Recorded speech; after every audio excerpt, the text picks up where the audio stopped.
Fanatics isn't just our name, it's who we are. Loyal, passionate fans dedicated to our favorite teams and to the sports we love. That's why we're honored to be able to offer fans the world's largest collection of official sports apparel and sports jerseys from all the leagues, teams, and players you love. We feature a wide selection of gear from every league, including NFL, MLB, NBA, NHL, and NCAA merchandise, which allows us to serve fans of football, baseball, hockey, basketball, lacrosse, soccer, golf, and everything else that gets your heart pumping. Go to fanatics.com by using the QR code on your screen right now to celebrate your teams.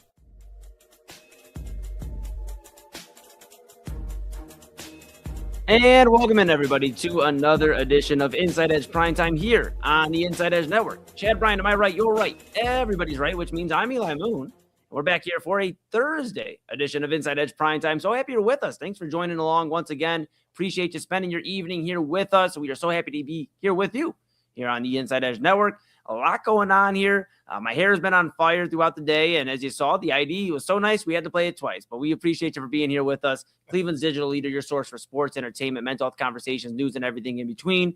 Make sure, of course, if you haven't been here before, hello, and if you've been here before, welcome back. Make sure you like, subscribe, follow at Inside Edge Net on all the socials, YouTube, X, Facebook, Instagram, TikTok, Twitch. Smash that notification bell so you know when we're going live across all the socials. 4 daily shows for you on Filter with Kyle Cornell. Of course, you have Inside Edge Primetime, The Daily Spiral, and Midnight Run. A lot of great stuff coming your way here very, very soon. As you may have heard, and if you haven't, you'll hear a little bit later on tonight. Of course, check out about all your favorite personalities at InsideEdgeNetwork.com. Again, InsideEdgeNetwork.com, where you can read about Chad Bryan, and everybody does a great job. Go check out our partners page. Couldn't do without them. Fanatics.com, AlleyRoseFragrances.com, Monster Moments, SportsMemorabilia.com, W Energy, and and Omega Video Marketing, and Fanatics. Shout out Fanatics as well. And of course, marketing. You can go to the merchandise store. Go ahead and grab that shirt, hat, mug, polo, windbreak, whatever it is. Rep Cleveland's digital leader, your source for sports, entertainment, mental health conversations, news, and everything in between. And check us out on Roku. Tickets wherever you want to go on the road with the Inside Edge Network app on Roku. All right, a lot to get into here tonight. And my goodness, words are going to be difficult. So we're going to work on those throughout the hour. But we're going to get through it here, folks. A lot to get into. But before we get into any of it, Chad Bryan, how are you feeling tonight? I'm feeling pretty good. I gotta, I keep thinking I gotta get a windbreaker. Yes. I need to have the Inside Edge logo on me while I break wind. Yes. I think it's important. I can't stop making that joke. It's once a week now. I'm sorry. I'm doing pretty good. I got the grass mowed today. That was good. Yeah. Talking of that this week, this summer has been the struggle of me trying to mow grass.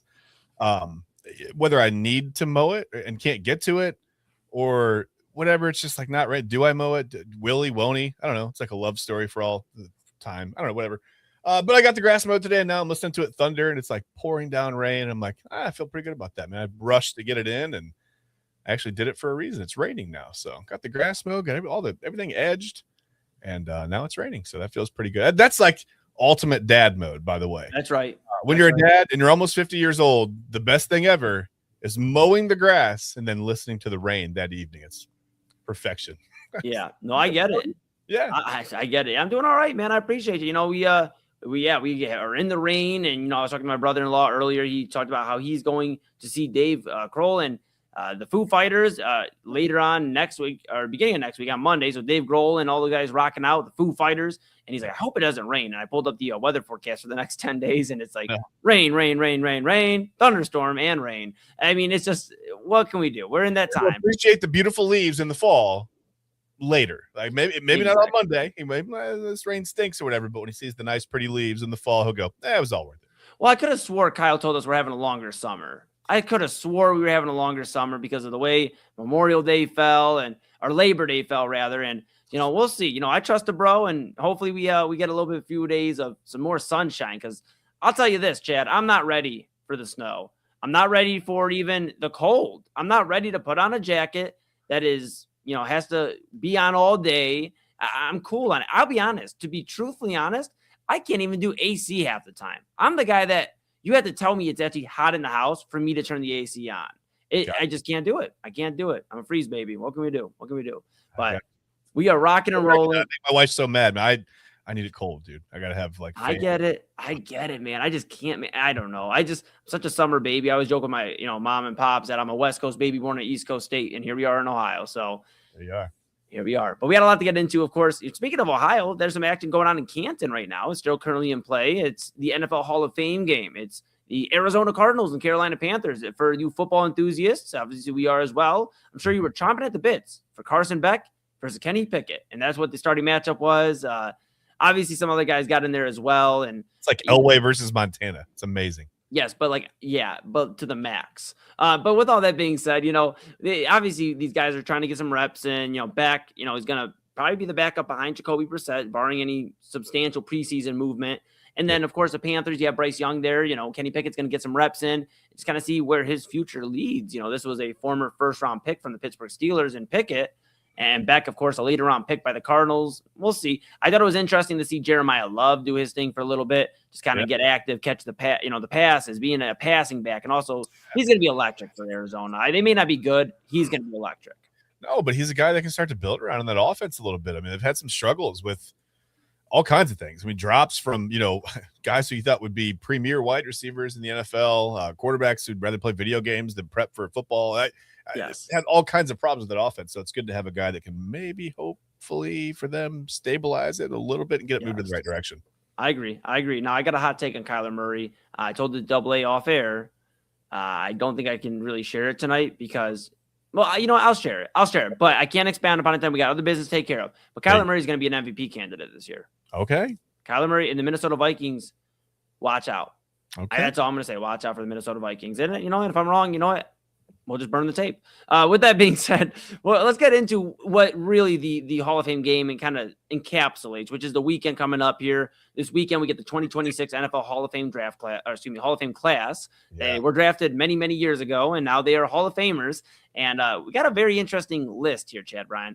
We have, of course, Larry Fitzgerald, Luke Kuechly. You have Adam Vinatieri, Drew Brees. Papa Moon was like, Roger Craig better be in there, right? Roger Craig, and yes, Roger Craig's in there as well. I thought you were saying Papa Moon got in. I was like, he finally Papa, but not yet. Not this year. No, they're talking that he was just too nice of a guy, he didn't have enough grit. So yeah, I don't know, but killer instinct, yeah. Yes. But what do you think of this NFL Hall of Fame 2026 class? Because what kind of stood out to me was, first off, these a lot of guys I've seen play.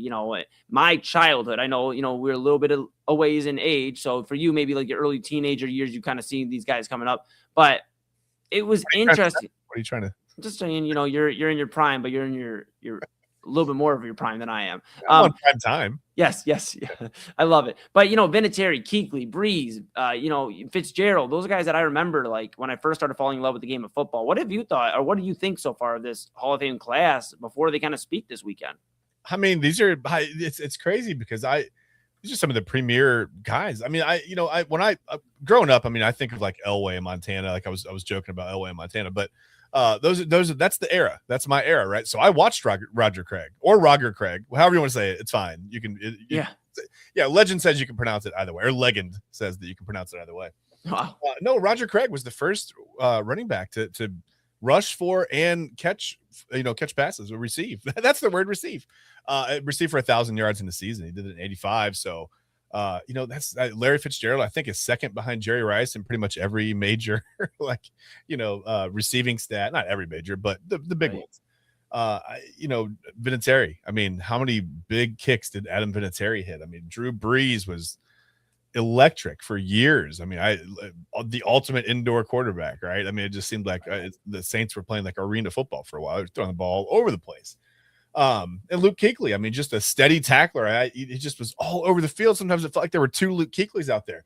I don't know. It's a great class. I mean, I can't. How can you look at this list of guys and find any holes, right? I mean, this is what a Hall of Fame class is all about. It's just some of the best of the best. Are you shocked still that Bill Belichick or Robert Kraft is not in this Hall of Fame class? Because if people are going to poke holes, I'd imagine those are going to be the two that stand out the most. Bill Belichick, a substantial winner, a guy that changed the culture in New England. He has the rings, the 6 championships there in New England. And of course, Robert Kraft, the owner of the organization, still the owner of the Patriots organization.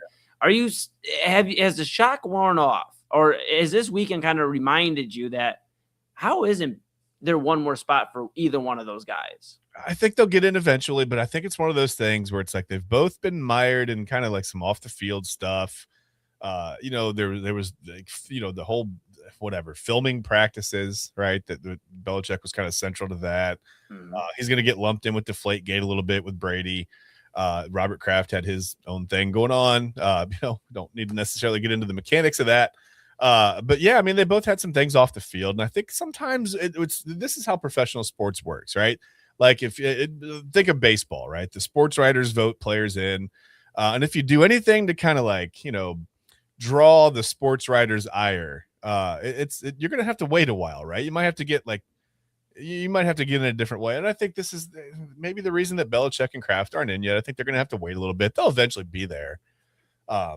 Maybe posthumous for one of them, but unfortunately that's the way that works. But I don't know. I think they'll get in eventually, but I think it's one of those things where it's like, okay, the off the field stuff, the cheating, the whatever, the scandals, all the stuff, right, kind of got wrapped up with those two, and I think maybe that's the reason they're not really included in the class. That makes sense. It'd be almost poetic justice if Eli Manning gets in the same year as Belichick and Kraft. The two blemishes on their record, obviously before the Eagles and all that, but the first two blemishes on that record being for those New York Giants led by Eli Manning. And I know the stats aren't necessarily stand out in terms of the interception, the touchdown ratio. He was never an MVP of the league. But man, you beat Brady twice and somebody that nobody really thought, right? Tom Brady at that time, especially in 2007, was untouchable. That team was untouchable. They were 18-0, and it wasn't like they had two superstar receivers and a tailback that's in the Hall of Fame. I mean, all credit to those guys. I believe Brandon Jacobs was the running back for that team, and of course you had Plaxico Burress and David Tyree. But I mean, I don't know. I'm honestly shocked, just based off of how much lore the Manning name draws. From Peyton, of course, and now Arch, now at Texas. Their nephew. I'm shocked that Eli Manning didn't get in this year. That's, I think, the one that stands out to me the most. And it's funny too, because I know everybody, you think Peyton Manning first, right? And then obviously Archie Manning was a legend. And Eli Manning is maybe like the most unassuming of the three.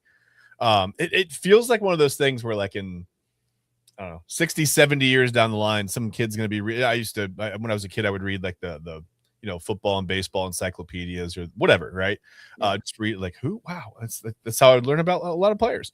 I feel like people are going to read about Eli Manning, 50, 70, 80 years from now and go, wait, Peyton Manning had a brother?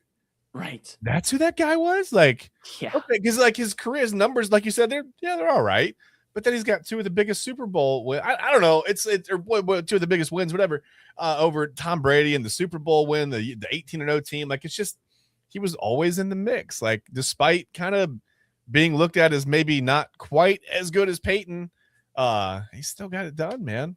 Sure did. He sure did. And I'm sure we'll see him in the Hall of Fame here sooner than later. Some other names that'll become relevant in terms of Hall of Fame discussion. Phillip Rivers, I believe, has restarted his clock, but 5 years from now, Phillip Rivers will be in that discussion again. And of course, some other names that stand out. They've got to make it. It's got to be maybe like a 3-week period. Like, you can't really, they can't do that to him, can they? I think they're going to, buddy. I think they're going to. But here's the good news, though. His kids will be able to see, and really see him get into the Hall of Fame because he'll be a little bit older. His kids are a little bit younger for the most part. So, it'll be good. He'll have time to get those shoes that he had to take out of the case. He'll have time to get those remounted then before he goes into the Hall of Fame. Because I kept thinking about this too, Chad B. I got to be honest, not to interrupt you, but I was thinking about this too with Phillip Rivers.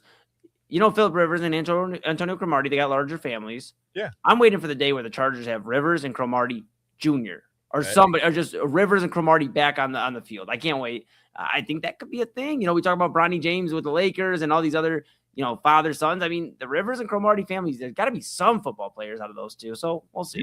You want to talk about two names together that sounds like a law firm too? Rivers and Cromartie. That's hurt in a car. Call Rivers and Cromartie. You know what I mean? That's perfect. I don't know why it's perfect. Not messing with those guys. My goodness. No, not at all. They got the connections. They're lawyers. Well, the other thing that stood out to me too, you sent this over to me, was I believe this was ESPN's Bill Barnwell, and he's talking about future Hall of Famers, and I kind of skimmed through the list and just saw some of the names that stood out, and I guess I wasn't shocked, right? I mean, a few of them, I was like, but what did you make of the list? Because you sent this over to me, and it kind of just seems, I don't know, it's so hard to predict Hall of Famers, but it kind of seems spot on for the most part. It is, and I was surprised that, and I focused specifically on the Browns. And I was shocked to see not Denzel Ward. I wasn't shocked to see that. I thought that's probably I don't know if it's an afterthought, but he's had a really good career. He's been a shutdown corner his whole career. Sometimes I think when you have a corner that takes away a side of the field, sometimes they don't have the stats, right? So it's like, well, Right. this guy doesn't have like 10 picks a year. Like, why is he so well? They don't throw at him, right? Like that side of the field's gone on game day. It's gone on Sundays. You don't even look there. So, but yeah, to see Schlesinger and Jared Verse there, I was like, okay, like he went with some young players. Like I thought we were going to tie back in, like, Nick Chubb to the Browns or whatever. You would think that when Chubb goes in, he would go in as a Brown, right? If he's inducted in the Hall of Fame, he would probably be Brown. But it's not the same as baseball. You don't wear the hat or whatever. So I guess that's not really a thing in football. But just I guess the thought would be that he was a Cleveland Brown all his his prime of his career anyway. But yeah, to pick out Schlesinger and Verse based on defensive rookie of the year awards, a couple of Pro Bowls, whatever, all pro. I thought that was like interesting. I mean, that's going out on a limb, right? But I mean, do you think that? I mean, it's so hard to say after 1 year with Schlesinger, right. But even with Verse after 2 years, I mean, do you think that do you look at those guys and say like, hey, they're on a Hall of Fame trajectory for the Browns? I mean, is that what you think when you look at them? I mean, based off of Verse has a defensive rookie of the year. I believe 2-time All Pro for the NFL. So a guy that stands out in terms of he's already made a name early on, and Schlesinger defensive rookie of the year. So based off what they've done trajectory wise, I can understand where Bill Barnwell is going with this from ESPN. He's saying, hey, these guys are on the right track. And keep in mind, these are going to be two guys that are the leaders of this defense in Cleveland for hopefully years to come. They're both young. They're going to be the staples of a Browns defense. Now, Denzel Ward, he's an interesting case. You can argue the loyalty thing. He's been with the same team in the same state his entire career, going all the way back to high school. But you also have, the playoff win that is very iconic here in Cleveland because we don't get many of those as Browns fans. And he is part of that team that did it. He stayed multiple times. And the stats aren't going to blow you away. He never was a guy that was getting a ton of takeaways or anything like that. But what he provided was a shutdown corner. And I think maybe that's what limits him is the stats because it doesn't have as many interceptions or knockdowns as Darrelle Revis and other guys that get mentioned when you talk about lockdown corners. But Denzel Ward, let's not make any mistakes here. He was a top 5 corner in the league for the last 7-8 years, if not longer. I mean, this guy has been absolutely incredible. Do you think Denzel Ward's career would look any different if the Browns typically went into the fourth quarter with leads and had teams still throwing the ball in the fourth quarter? It's like you get a whole quarter basically taken off. You don't have to worry about pass defense when you're down 2 scores in the fourth quarter in the NFL. I mean, the team's gonna run the ball, right? I just wonder how that affects. How if the Browns had been 12-4 or 12-5 when they went to 17 games every year, how that would affect his career, what his numbers would really look like. Truly, I know you'll never know, but it's just something to ponder on. I think we should fold a corner over, like they say, just fold the corner and save the page on that list. I think we should, as the season goes on and as we're doing primetime, when certain guys do that, I think we need to go back to that Bill Barnwell list and just go, hey, well, is he still looking like a future Hall of Famer? I thought it was a fun list, man. Like I said, I didn't get much past the Browns portion of it, but it's fun to go out on a limb and try to project that far ahead. I thought that was pretty cool. So absolutely. And I got to be honest, before we go to break here, the one name that stood out to me, not a Cleveland Brown, but for San Francisco 49er, that he's on the cusp. He's not there yet. George Kittle. Yeah. That kind of surprised me, man. I understand the injuries, but he's been a big component for both of those Super Bowl appearing teams for the San Francisco 49ers. Everything he does, maybe I'm different. And of course, I'm not on the voting board, but I take into account that he is literally doing tight end university. He's leading that charge, helping the next generation. So what he's giving back to the game, he's been with one team his entire career, and he has pretty impressive stats. Yeah. And that's kind of shocking to me that he's not in, but you look at some of these other guys that have kind of stood out. Like, okay, TJ Watt in right now. TJ Watt's a Hall of Famer right now. I just don't know. I don't know. Like what, and I know they play different sides of the ball, but what exactly are we going off of? Like I said, I think it's a strong list for the most part, but like the Kittle thing as opposed to TJ Watt, for Pittsburgh being in, I get Josh Allen, looking at Buffalo for a moment. Of course he's going to be in because he's a great quarterback for Buffalo. But what are we measuring these guys on exactly? Because if we're doing stats and everything else and what they mean to their team, George Kittle should have been a Hall of Famer lock like 2 years ago. Yeah, probably. Another one that, since you said a non-Brown, Joe Burrow, it said he had some work to do. And I thought, okay, yeah. And it's not necessarily that Barnwell is wrong about that. It's just funny to me. It was not funny even, but it was just it struck me as crazy as how quickly Joe Burrow went from like brand new in the league, ripped everything up in college at LSU, had the time of his life, came in, took the Bengals to the Super Bowl, like did everything right. And now it's like all of a sudden he's not having fun, and he is even the Bengals quarterback of the future. He looked like a surefire. He was like the next coming of Joe Montana over there. Well, not Joe Montana for the that was a tough choice because Montana beat them in the Super Bowl once, but fine, Boomer Esiason, whatever. But they obviously hoped he would take them further than Esiason did, and it's just crazy how fast he's fallen out of favor, or how he's fast and out of favor. Again, words are hard tonight. Yes. But like Roger Craig, Roger Craig was on 3 Super Bowl winning teams for the 49ers. So he's got time to turn it around. But yeah, they got to figure out a way to get the offense going. The offense has been fine. They just got to keep him healthy. I think Burrow, if he's engaged and they're winning games, maybe he stays there long term, and he would become a Hall of Famer, you would think, with the talent. But who knows, man? Sports can be a fickle thing, man. Sure can. And, all it takes is one Super Bowl run. I know you're high on the Bengals. I think we differ a little bit there, but all it does take is one Super Bowl run for Joe Burrow, and that changes a lot.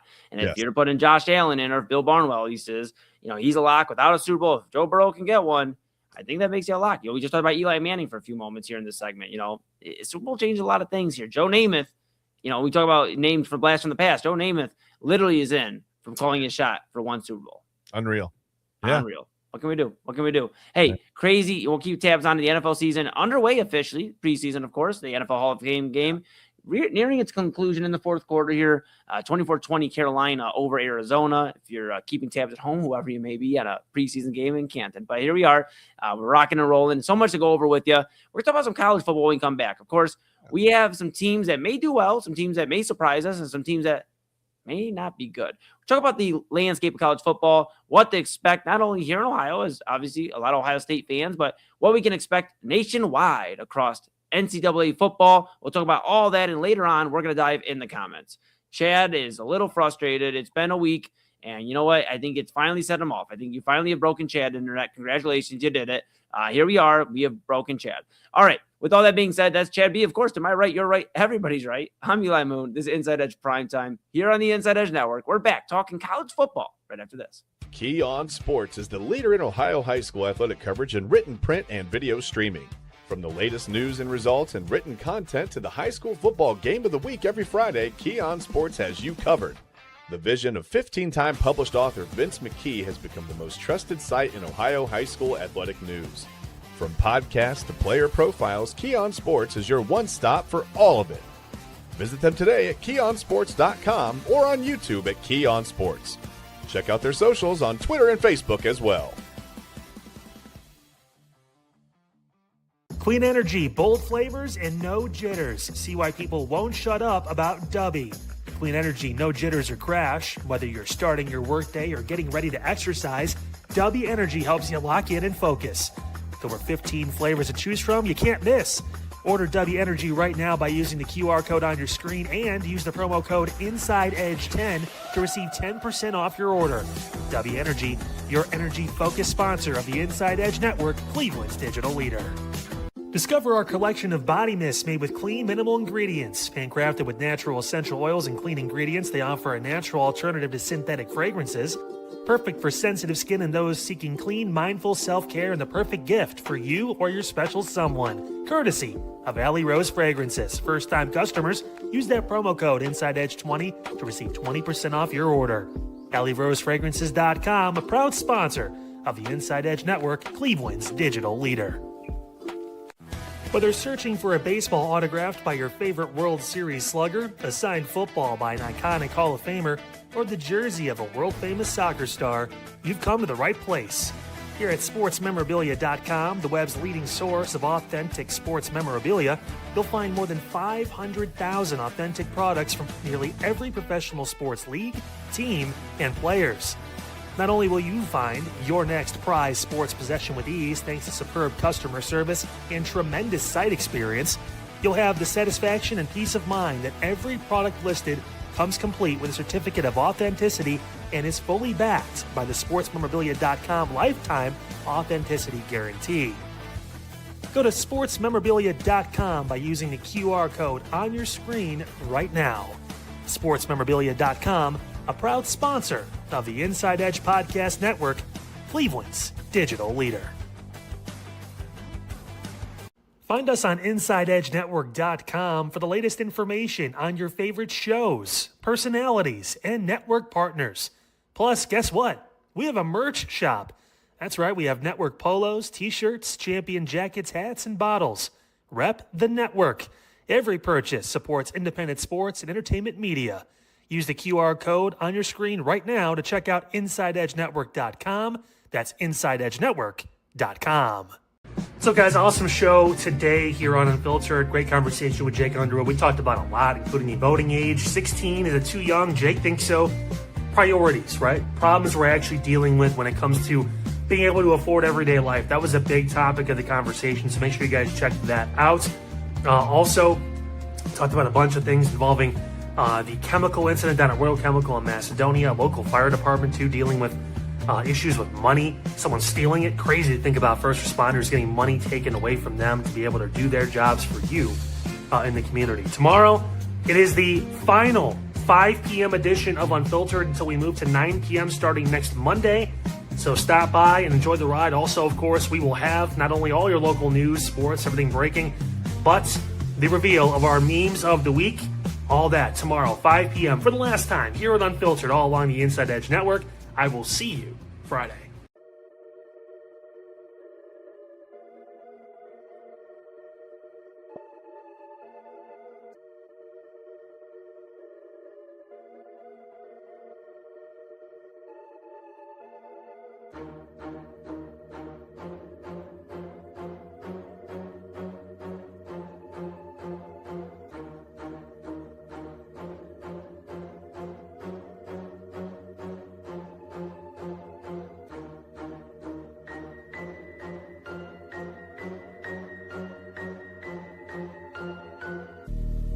And welcome back to Inside Edge Primetime here on the Inside Edge Network. Chad Bryan, to my right, you're right, everybody's right. I'm Eli Moon. We're back in the saddle, on the saddle, saddle adjacent. Talk some NFL Hall of Fame. Of course, the Hall of Fame game taking place, ramping up here, the Panthers and the Cardinals, and the Hall of Fame induction speeches later on this weekend. So much to get into when it comes to that. We'll keep an eye on, of course, all of that, but we have so much more football to talk about here with you when it comes to college football. Yes, college football ramping up here. Just a few weeks away before the first game. And Chad B, my goodness, there's so much to talk about, from the Buckeyes to the Hoosiers to the Rolling Tide, the Crimson Tide. They are rolling. They are crimson. They are tied. They are ready to go out of there in Alabama and all across the nation. So much to get into when it comes to college football. And It leads me to a few questions for you. And I think I'll start with the easier one. Is it about the elephant? No. Okay. Because I still don't understand. Why is Stanford's cardinal a tree? Well, it's the cardinal tree. Have you ever seen that thing?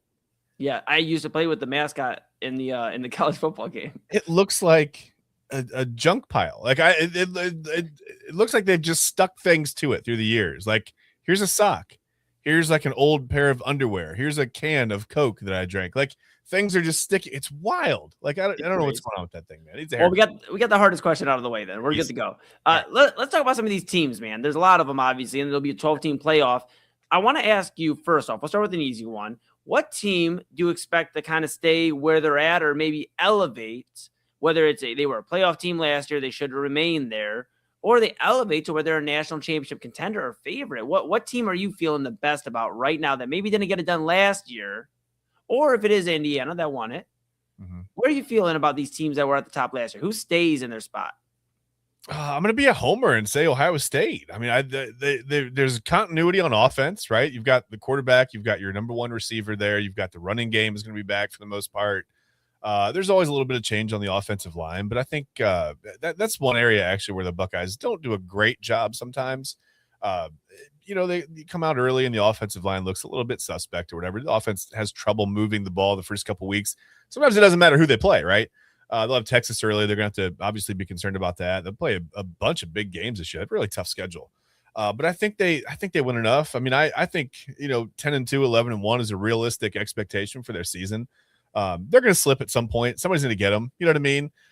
You just have to hope it doesn't happen twice, but it could. I mean, they like I said, the schedule is tough. They have a good schedule this year. I know people go cupcake schedule, but first of all, the Big Ten is coming close. I think if they haven't already surpassed the SEC.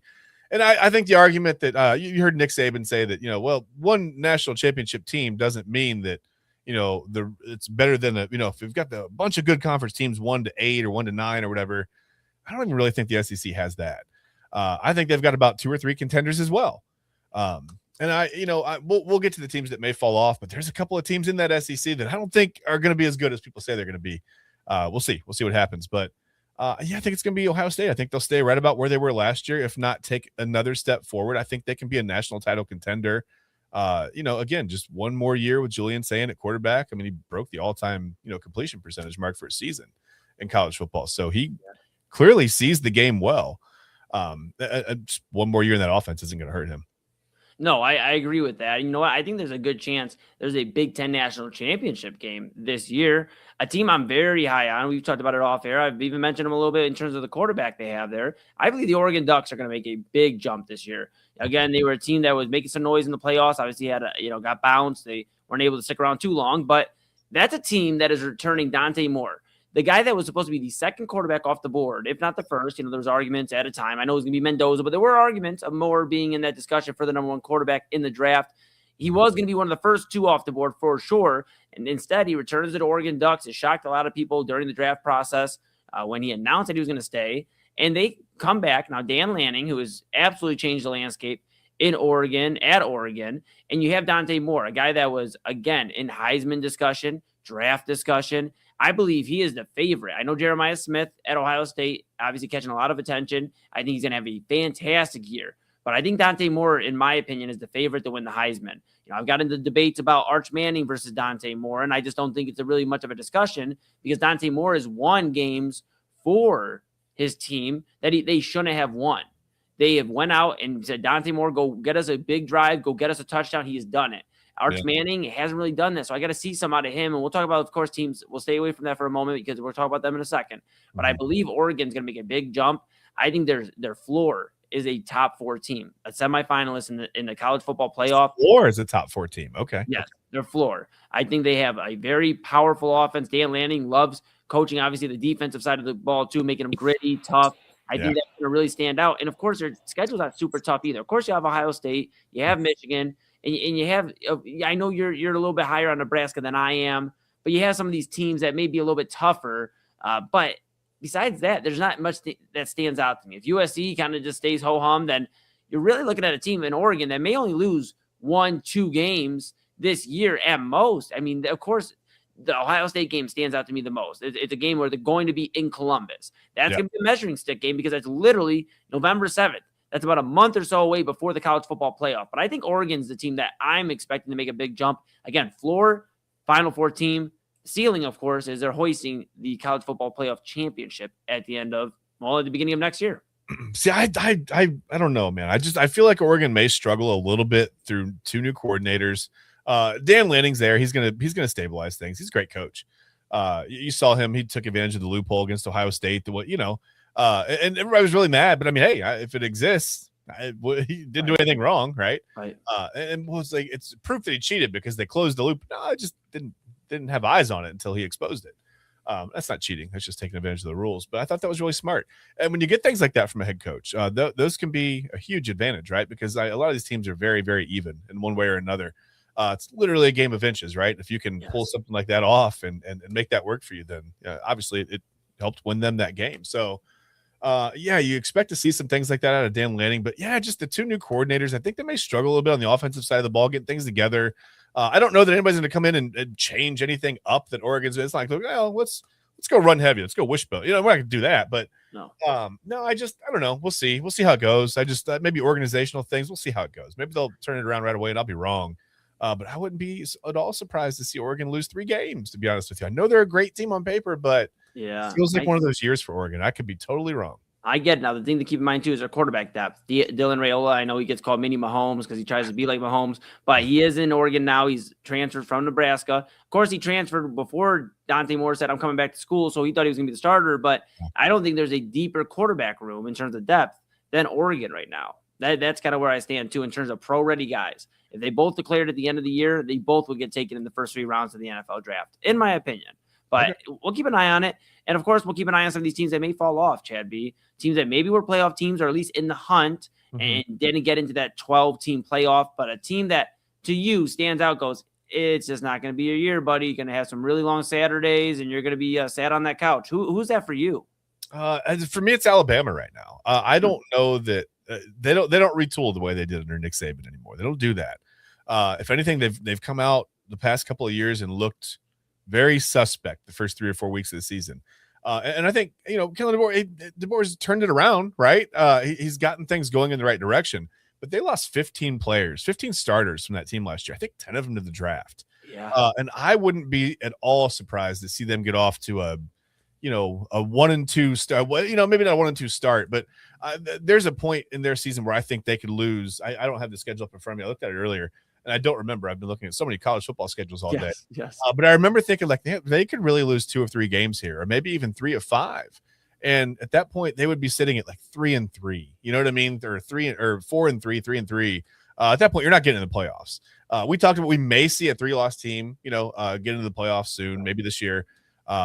It's not. I don't think that's going to be the way to do it. I don't think again because they're the SEC. It's still the SEC. There's still some really good football teams there. You've got Ole Miss, you've got, LSU, which I also think LSU could be a team that maybe isn't as good as people think they're going to be. I know we talk about, Lane Kiffin, he's like the miracle worker, but for all the people that he took from Ole Miss to LSU, and all the people that he's getting sued for, which is crazy. The transfer portal, we can't sue these kids for that. But yeah, for all the kids that he took to LSU, he doesn't have, there's no quarterback, right? You don't have, what's his name?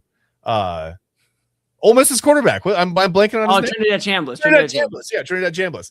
Yeah, you don't have Trinidad Chambliss. You don't have Kwan Lacey. Yeah, I don't know, man. I mean, I just think they're going to struggle this year. It's like, okay, Lane Kiffin's there. It's LSU. They're a powerhouse. They're going 11-1. They're going to compete for a national championship. Wouldn't be surprised to see LSU finish 7-5. Really. I mean, I wouldn't be shocked either. I think mine is going to shock you maybe a little bit, and it's the Miami Hurricanes. Okay. A team that was in the national championship last year, a team that everybody thought they returned to the U, and of course they've lived off that transfer portal. Cam Ward, now number 1 overall pick. Carson Beck just played in the Hall of Fame game tonight. Of course, a later-round pick, but a guy who's going to be trying to become the future of the Arizona Cardinals. And now Darian Mensah. And if you're familiar with Darian Mensah, it's because he played at Duke and all the stuff going on with Duke. When he did the transfer portal and he switched over and all that discussion, he is now a Miami Hurricane, and I just don't buy the hype. I've said that before. We've talked about Darian Mensah and where some of these quarterback tiers are for college football. We went over that a few weeks ago, actually, and I didn't believe Darian Mensah is the best quarterback or a top 4 quarterback in college football right now. I know he played well at Duke. Let's also factor in the ACC is not what the ACC used to be, and Duke, of course, at times weren't necessarily standoutish. Yes, they were a discussion. They were the ACC champion. I get it. But they were an afterthought when it came to 12-team playoff. These type of discussions we're having right now, I don't think he's going to be able to hang with a Miami Hurricane schedule. I just don't see it. Of course, he stays in the same mix, but you're going up against these out-of-conference teams that I don't think he's going to be able to have success against. Okay. Of course, you look here, you have Stanford, you have Clemson. I know Clemson's not what it used to be in Florida State, but some of these games that stand out to me, I don't know, man. I think North Carolina is going to be a lot better than people think. I didn't pick them to be a surprise or anything, but I think they're going to be better than what people are giving them to be. Yeah. If you think Bill Belichick's going to have 2 bad years in a row, it's never happened. I mean, it's never been 2 catastrophic years. It's never in his college or his NFL career. So I don't buy that's going to happen in college. There's some teams that I just don't know how he's going to fare. Darian Mensah. And there's a lot of expectation with him too, right? You are following in the footsteps of Cam Ward, who went there and had a lot of success. You're going with Carson Beck, who literally took him to the national championship game. How are you going to fare? And I just think there's going to be a little bit of a drop-off. I know Mario Cristobal, and they've injected a ton of life in Miami. I think we're going to see a down year for the Miami Hurricanes. I would not be shocked if they missed the 12-team playoff. Yeah, I mean they're at number 7 right now, and there's some teams. If you look at the coaches poll, this first preseason coaches poll, which is it might as well be a Harry Potter novel. I mean, it's fiction, Yeah. right? Like you don't know what's going to happen. It's crazy. But I look at like Oklahoma. Okay, they'll be okay. Alabama at number 11. Like I said, I think Alabama could fall off. LSU at number 13. That puts them on the doorstep of the playoffs. Right to start the season. But I wouldn't be surprised to see them finish 7-5. I'm not sure where Clemson is number 23. Wouldn't be surprised to see Clemson have another 500 season. I think Florida State, you mentioned Florida State. I think Florida State's going to be better. Not a playoff contender, but I think the 7-8 wins is realistic. I think they can. Well, they've really bottomed out. I don't know what happened to Florida State, but a couple years, something happened there. But I think they'll be a little bit better. I'm looking at this. They've got Penn State at number 17, and we haven't talked about who. Okay, we got to get into our surprise teams. Did you want to talk? Do you have a surprise team? I sure do. But before I do, real quick, one thing to keep an eye on as well with Miami is November 7th and 14th. They play Notre Dame and then Duke. So the team that literally is one of their biggest thorns in their side in terms of last year missing the playoffs was Notre Dame missing the playoffs, and then Duke, the return for Darian Mensah. Is that a trap game for them?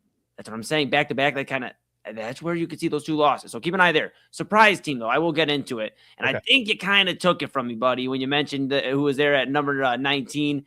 Penn State, man. It's Penn State. They have rid themselves of James Franklin. Of course, he has some success, except for when it was a big game. Just don't tell James Franklin it's a big game and he'll win it.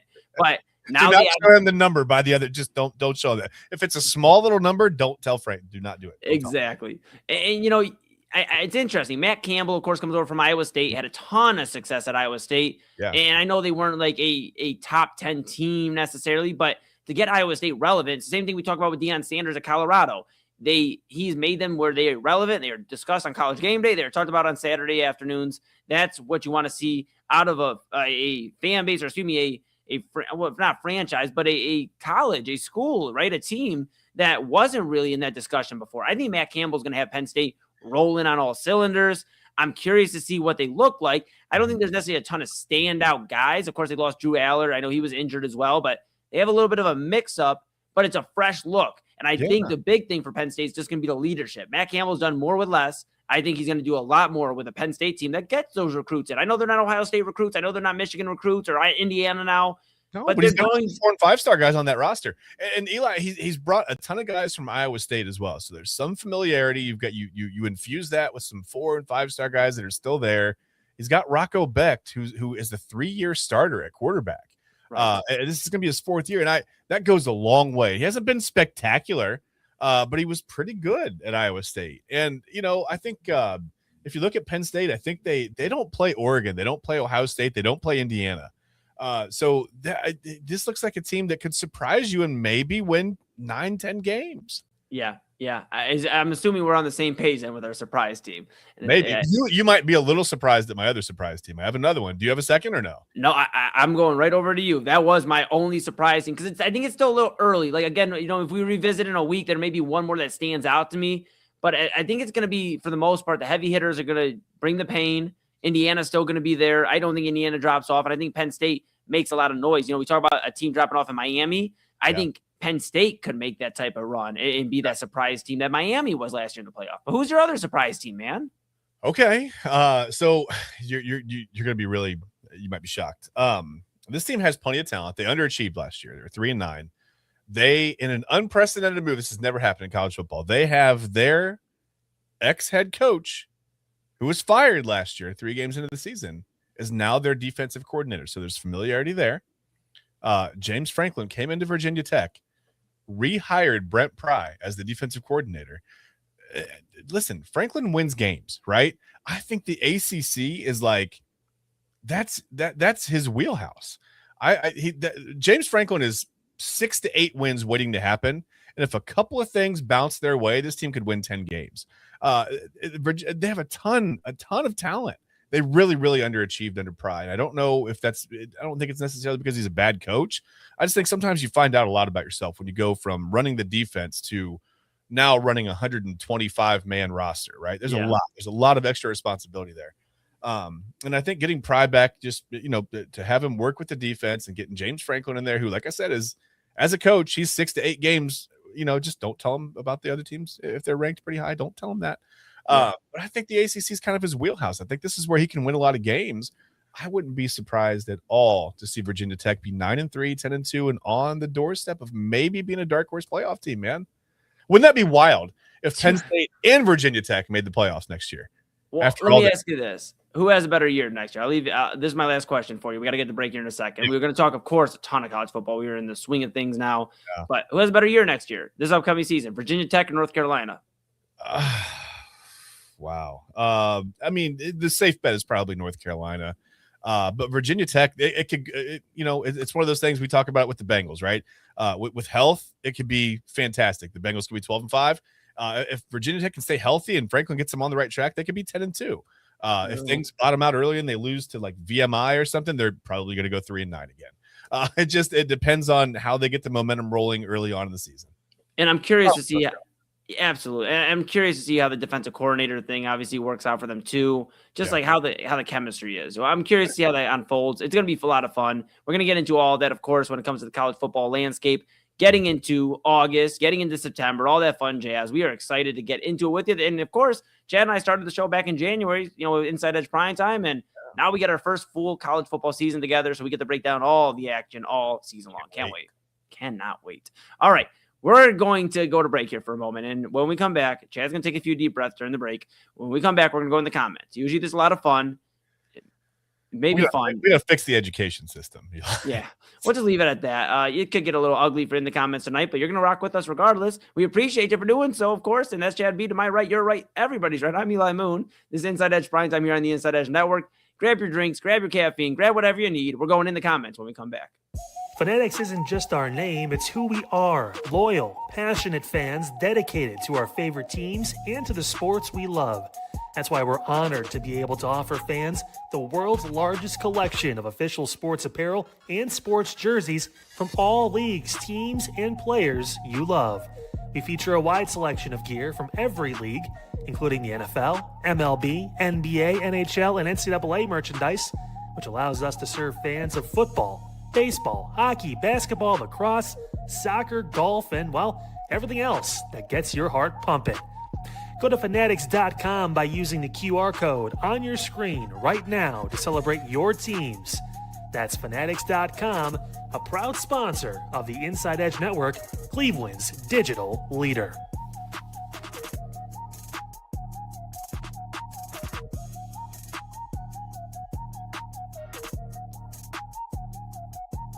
Small business owners are superheroes, but nowadays running your business means doing so inside your shop and on social media. That's why you should make Omega Video Marketing your sidekick. With a decade of content creation experience, I create dynamic, informative, and fun videos for your specific social needs that will increase brand awareness, get you more followers, and keep your social pages and websites current and fresh. I offer flexible pricing and turn times and will work with you to understand your brand and your story. All of that comes from the heart. My award-winning expertise is just the cherry on top. So let's get connected. After all, your brand is the alpha and my expertise is the omega. Discover our collection of handcrafted candles. That's right, every product is thoughtfully created in small batches free from harmful toxins for mindful everyday indulgence. Our candles are hand-poured in coconut soy wax with natural wood wicks, offering a long-lasting burn and rich fragrances. Create a cozy, safe ambiance for your home with candles from Alley Rose Fragrances. First-time customers use the promo code InsideEdge20 to receive 20% off your order. AlleyRoseFragrances.com, proud sponsor of the Inside Edge Podcast Network. Mosser Moments Photography is a husband and wife wedding photography team based in Cleveland, owned and operated by Inside Edge Network's very own Ryan Mosser and his wife Hallie. For the past 10 years, they've captured more than 100 weddings across Northeast Ohio and beyond, always working together as a true two-person team. Their style centers on authentic, emotional storytelling, documenting the real moments between two people in love and creating images that feel natural, comfortable, and true to the couple. Rooted in Northern Ohio but inspired by their travels, Ryan and Hallie bring a warm, personal approach to every wedding day. Their work blends experience, consistency, and a genuine passion for helping couples relive their best day through timeless photography. Learn more at monstermomentsphotography.com by using the QR code on your screen right now. monstermomentsphotography.com, a proud sponsor of the Inside Edge Network, Cleveland's digital leader. So the stunning thing about the QB tiers list, the one produced by The Athletic, NFL executives, head coaches, general managers voted on, it's not that Shedeur Sanders was ranked last. I mean, that part is very odd, but that's not it. It's not even that Deshaun Watson, for the most part, was considered a tier 4 quarterback. But there was an NFL head coach, unnamed NFL head coach, current NFL head coach, who considered Deshaun Watson right now to be a tier 2 NFL starting quarterback. Yeah, I'm about as stunned as you are right now. We're talking like the same level as like Lamar Jackson and Justin Herbert, Drake May. Yeah, there's a head coach out there who believes, and his name is not Todd Monken. There's a head coach out there who believes that Deshaun Watson is one of the best quarterbacks in the league.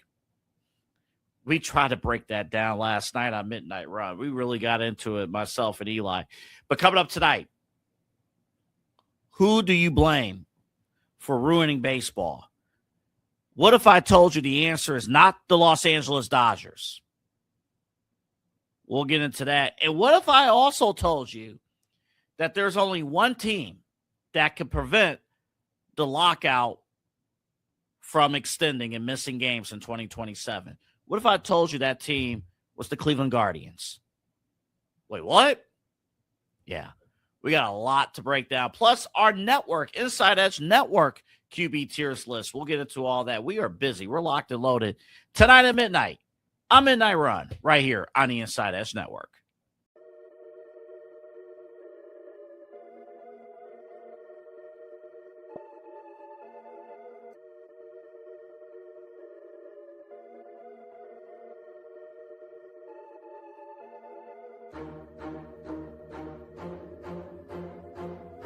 All right, folks, no time to waste. Music will play in, but we are back here on Inside Edge Primetime.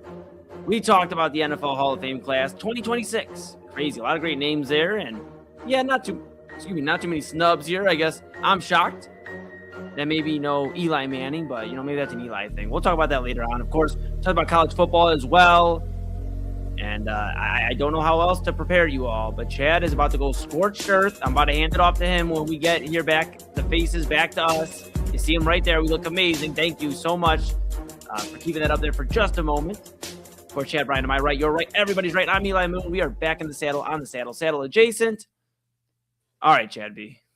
We are limited on time. I know you got a lot of thoughts. Yes. They know what they came here for. Let's get in the comments. All right, I'm going to do this auctioneer style because we got to go fast. Hold on. Is the stream deck going to work? We don't know. I'm going to start the music. We might not be able to stop it. We don't know, but we're going in the comments. That's right. So there's an article that it may just play right through the Daily Spiral. We don't know. And Autumn loves this song, so it'll be great. I was waiting for her reaction. She just said no. Okay. Anyway, an article came out earlier this week.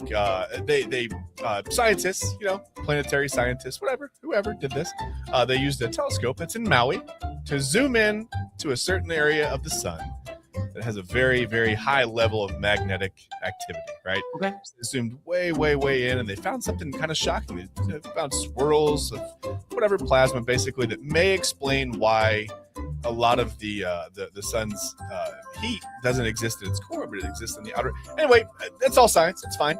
And you may not understand exactly what's going on with the sun, but I've got some comments here because there are people that just don't believe in space, Eli. And I think it's a problem with the education system. So I started reading the comments and I thought, this is groundbreaking that we've got this brand new look at the sun. Let's see what people think. So let's go in the comments. Okay. Here's one that I found interesting. In a shocking revelation, it looks like, wait for it, fire. Because the sun's just on fire, right? Yeah. I mean, no, it's not on fire. Oh, no, it's okay, a continual thermonuclear reaction. It's the constant fusion of hydrogen into helium. There's no oxygen in space. It can't be on fire. But that's okay. Again, right. It was the sarcastic tone that we just know the sun's fire. There's no science here. Okay, anyway, we're gonna move on. This is seriously burning fire. There's a picture, so you gotta understand. This person says this is seriously burning fire. Very dangerous. Okay, again, the sun is not on fire. But if it were, it's not that dangerous. It's about 93 million miles away from us. So not that dangerous. We're going to be okay. This was a telescope on the island of Maui. Go ahead. Sun not on fire. Not on fire. Okay, on all right. So other things that the sun may or not be as we come back. Here we go. This person says haters won't believe it, but that's Earth 1, and we destroyed it just like we're doing to this one. That's what happened. Yeah, we apparently messed up a planet so damn bad that we turned it into a star. I don't know what we did, but I don't know. Apparently someone dropped a really, really big nuclear bomb on Earth 1, and now it's just a constant nuclear bomb going off, and whatever. That's fine. Dude, so we're Earth number 2 because we're the... Well, we may be Earth number 3 because a lot of people think that Venus was a failed... Anyway, it doesn't matter. Oh, my goodness. It doesn't, trust me. It gets worse. Okay. It gets worse. This is just AI-generated images. How many meters was the camera away from the sun? I mean, valid question. Yeah, well, listen, if you can convert, I don't know the math, but if you convert 93 million miles into meters, that's about how many meters. It's not like someone flew up there and was like, let me take this, smile. You know, it took a little, like, click. Oh, I forgot to turn the flash on. Hold on, let me, one more. You know what I mean? Like, okay, now up and down, one for social media, right? Like, that's not what happened at all. That's not what, it's not a camera, it's a telescope. Where's the Polaroids at? That's what I'm wondering. Yeah, you got to shake it. Listen, it gets worse. It gets worse from here. Look at this one. Look at this one. Another pic sent by NASA. The sun had fur everywhere, and it looks totally different from this. This world we are being fed. That's not even AI. That's I don't what we have a furry sun somewhere. Someone is that? Is this like the furry conventions where everybody dresses up as furries and somebody's a sun furry? I hope not. I hope not. Or maybe I should say, I don't know. I don't think this. Well, listen, Chad. I mean, this is what, dude. This is another pic sent by NASA. The sun had fur everywhere. Clearly. Well, yeah. Well, it's not furry, and I can prove it because this person just said human. I don't know what that means. The sun is human. I have no idea. Suns have feelings too, not just daughters. Suns as well. Yeah, it's also you got to pay attention to your son. This one, we've got 2 more. This is one of my favorites. Ready for this one? Yeah. The sun is white, bro. I swear, Eli, white people will try to take credit for anything. I'm so sick of that shit. What? What? The sun is white. Actually, that's actually correct. The sun actually is a white star. Well, tell that to the other guy, Chad. Listen. I'm sorry to interrupt, but listen, tell that to the other guy because the sun was fur everywhere. The sun was fur, and you know, what was the sack of bones thing? We need to bring that comment back from a couple weeks ago. That was about. And this is probably my favorite one. This is so eloquently put that I couldn't. Sometimes I want to comment and I want to argue with these people, but this next one, Eli, it's so eloquently typed and written that I just couldn't even I was like, well, they've got a point. This person just said, I mean, Chad. The whole article. I mean, how can you argue that? I don't know. I mean, obviously, the sun is white, bro. That's it. And they had fur was everywhere. And hopefully you're not everywhere. Hopefully there are no furry suns out there. And nah. Dude, I mean, my goodness, Chad B, I can understand why you were frustrated. That's a lot going on. Fix the education system. People, have you never a science book like this stuff is? I mean, this is easy. You could Google this stuff, man. Like, it's well, science books don't exist anymore. ChatGPT. That's where they're learning nowadays. Do your own research, right? And their research is like a YouTube channel with 19 followers. It's like sun is furry and white. Well, if you need, your breakdown for real, you just check in Inside Edge Primetime. We'll get you hip on space. We love space. My name is literal moon. So I mean, what can you do? What can you do? Unpack there, yeah. A lot to unpack, buddy. But you did a great job. I know you didn't. You stayed calm and collected. I'm very proud of you. Yeah, I'm very proud of you for that. And you know what? Look, the sun is white, bro, but our names are red, bro, which means we don't have the rent. We're in trouble. and we got to get out of here. Well, you got to get out of here. I feel get like this LL with the red sun. I'm excited. Yeah, maybe I have superpowers when I come back to my own. Dude, I'll tell you. Wait, another great job as always, Chad B, if I do say so myself. I hope all you out there enjoyed as well. We're not done. We have 2 more hours of programming for you. But that is the end of Inside Edge Primetime. Chad B and I will be rocking Monday. We have some very exciting stuff for you. Stay tuned for Friday. We have some news coming up for Friday. But Monday, for sure, we have some exciting news. You heard Kyle Cornell mention about 9 p.m. We're not going anywhere, but we'll announce here, since this is prime time, that we'll be going from 10 p.m. to 11:30. So we'll have an extra half hour with all of you in the evening. A lot of great stuff. But of course, that's Chad B to my right. You're right. Everybody's right. I'm Eli Moon. This has been Inside Edge Primetime here on the Inside Edge Network. Chad is going to go argue with some space people on Facebook, and we'll just try stay to out of it, man. I screenshot it and I bring it here now. That's what I do. This is my outlet. This is like therapy for me. It's fine. Good. Well, you know what? In the comments, but now on the screen. Here we go. All right, that's Chad B, of course. I'm Eli Moon. I'm going to be back with you in just a moment for the Daily Spiral with Autumn Chisholm. At the top of the hour, we're going to talk a lot about a whole bunch of stuff. I'm not going to spoil it all. I'll tell you here in a moment. Station identification, one of the coolest intros in all of mankind. And we're back right after this. Nuh-uh.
Oh, hey, Eli.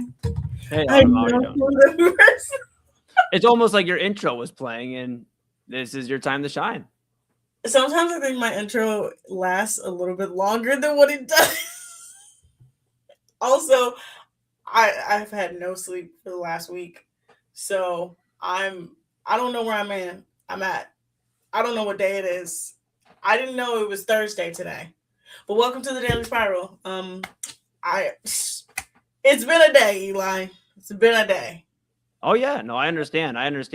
We talk about no sleep. I think I've been living on no sleep since December.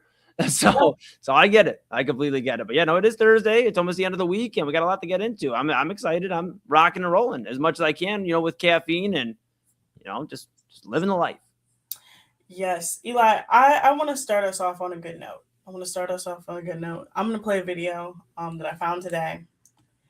And I'm gonna play it if it lets me play it. If it lets me play it. Okay. I'm gonna play it. Okay. If my computer doesn't act like a dick. My computer's acting like a dick. Let me see if I can do one thing. Can I do this? No, it wouldn't let me. But there is a video. Oh my God, it's letting me. There's a video that I cannot stop watching. Mm.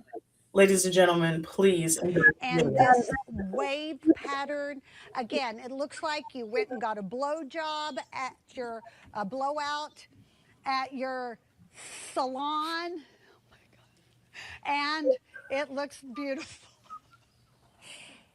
All right, so here's what's happening today. We're having a huge beauty sale. Everything ships to you for free, but that goes away at the end of the day. I will remind you that this is a one-time only price where the price goes up at the end of the show, not the end of the day. So we're going to save you.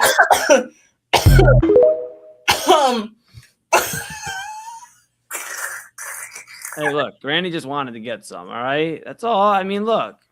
I don't know what to tell you, Autumn. Look, some people's heads aren't in the right spot, or I guess it depends on who you ask. But I mean, I understood what she was saying. I got it. I understood it.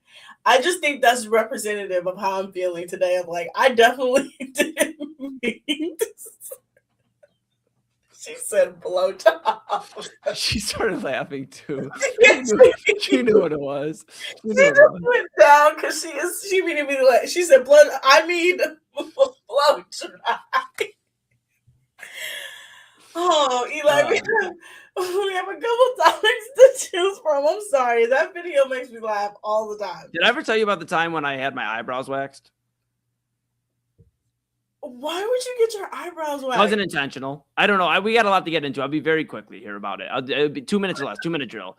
Essentially, I went to the salon with my ex, my girlfriend at the time. She wanted to get her nails done. I paid for it. I'm a good boyfriend when there's decent human beings out there, and well, whatever. All right. So I'm with my ex and we're rocking and rolling, and she wanted to get her nails done, her hands done, whatever, the nails, the color, the dazzle, whatever the hell you ladies do. And you know what? You do your thing. But I went there as emotional support. And then I wanted to see about a pedicure. Cause I'm like, I don't necessarily want like obviously the coloring or anything like that. I'm cool. Like, they even had to convince me on the gloss. They're like, do we want just a gloss here? I'm like, no, hell no. And they're like, no, it'll look. So I let them gloss the toes, whatever. And I did my thing. Before that, however, they're like, oh, come on and sit down in this chair. Now I'm a newbie to the salon. So I sat down in the chair and the lady, leans me back and she starts putting this hot goo on my face. And I'm like, what the fuck is going on? Excuse my language here at 11 o'clock at night, but that's what was going through my mind. And I'm like, no, this has got to be the weirdest pedicure setup ever. Why are they attacking my face? So then she's like, boom to the side. I'm like, all right, that's getting a little too close. And then in between here, and I'm like, this is getting odd. And all of a sudden, I felt like tape or something go to my face. And I felt, and I was like, what in the hell just happened? And I'm like crying a little bit because it's like, how do you do this? And she goes, just sit still, almost done. And she's like ripping through. And I just remember the other lady who was doing my girlfriend at the time's nails. She goes, no. Feet, not eyebrows. And I go, oh my goodness, I'm getting wrecked. And she goes, oh, and she started laughing. She goes, you still pay? I mean, what am I going to do, Autumn? I got to pay for the service. I mean, she did the service. I'm an honest man. She did the service. You know what? We got ready. I got a pedicure and eyebrows done that day. But I'm not going to lie. Pain is beauty, or beauty is pain, whatever you want to say. And I looked at myself in the mirror after that. I was like, damn, I might start doing this. I haven't since, but I'm not going to lie. If you're a dude out there and you never got your eyebrows done, do it once. It hurts like hell, but you may look at yourself like, all right, I look a little fresh. Now I feel like Tom Brady when he's in his like GQ magazines and stuff. I felt good for a moment, but it hurt. It was unexpected. I felt embarrassed for a moment because I'm in there and my legs were probably kicking up because the pain. It's okay. Eli, it's all right. As someone that has a cosmetology license, every time we had to do waxes on people, I just literally was like, I don't want to do this. I don't want to do this. I don't want to hurt you. This is not fun for anyone. I mean, and then people do the full body wax. Hell no. No. Nope. No. Eli, we have 3 topics. Okay. No, 4. 4 topics. 4. Where do you want to start? Do you want me to explain the art of the PR relationship? Because sports, some of us are in PR relationships with quarterbacks and baseball players and basketball players. Okay. Or do we want to talk about the new Nightmare Fuel trailer for the movie Primetime?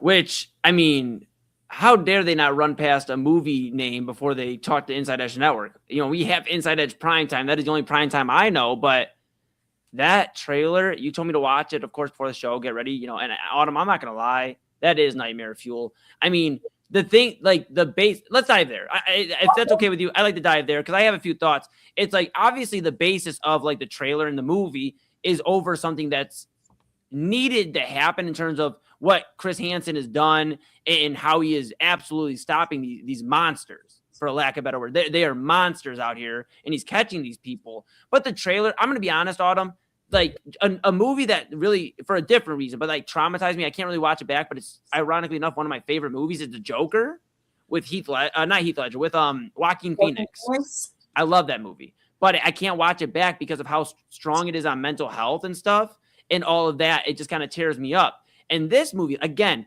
is so powerful. It is showing how we've got the Chris Hansen and what he's doing, which is great work, stopping predators, stopping monsters. But it's one of those movies, I might watch it just to see it how it unfolds, but it's just, I'm not going to lie. I love good people, and seeing this type of monstrous behavior, even though it's a movie, it just it's disgusting. I watched that trailer and I was like, okay, I need to go take a shower. And I just showered. I'm like, why are there people out there that are so sick and sadistic? And the whole trailer gave me anxiety just watching, there's just monsters out here and I can't deal with it. Yeah. Okay. So Primetime, the 2026 film, I will bring up the movie poster. We cannot play the trailer because we'll be off the air. Hold on. Let me remove this. Actually, just give that one a spin again one more time, Autumn. I'm just kidding. And this wave pattern, again, it looks like you got a blowjob at your blowout. Blowout. Blowjob. Oh my And goodness. it looks beautiful. All right, so here's what's happening today. She We're had having no a idea what she huge was beauty doing. sale. She had Everything absolutely- ships to you for free, but that goes away at the end of the day. I will remind you that this is a one-time only price, where the price goes up at the end of the show, not the end of the day. She's so happy. She's so happy. Okay. So from something innocent and funny to oh my goodness. Here we go. Okay, yeah. So this is Primetime. It's starring Robert Pattinson. It is directed by Lance Oppenheim. It is based on Tonight on Deadline, This Man Will Die, which is a article about a man who was caught on To Catch a Predator, was a DA, and killed himself. And essentially that case is what got To Catch a Predator canceled. Right. So this is sort of I would say a fictionalized retelling. So Robert Pattinson is Chris Hansen. Merritt Weaver, who's a fantastic actress, is his producer.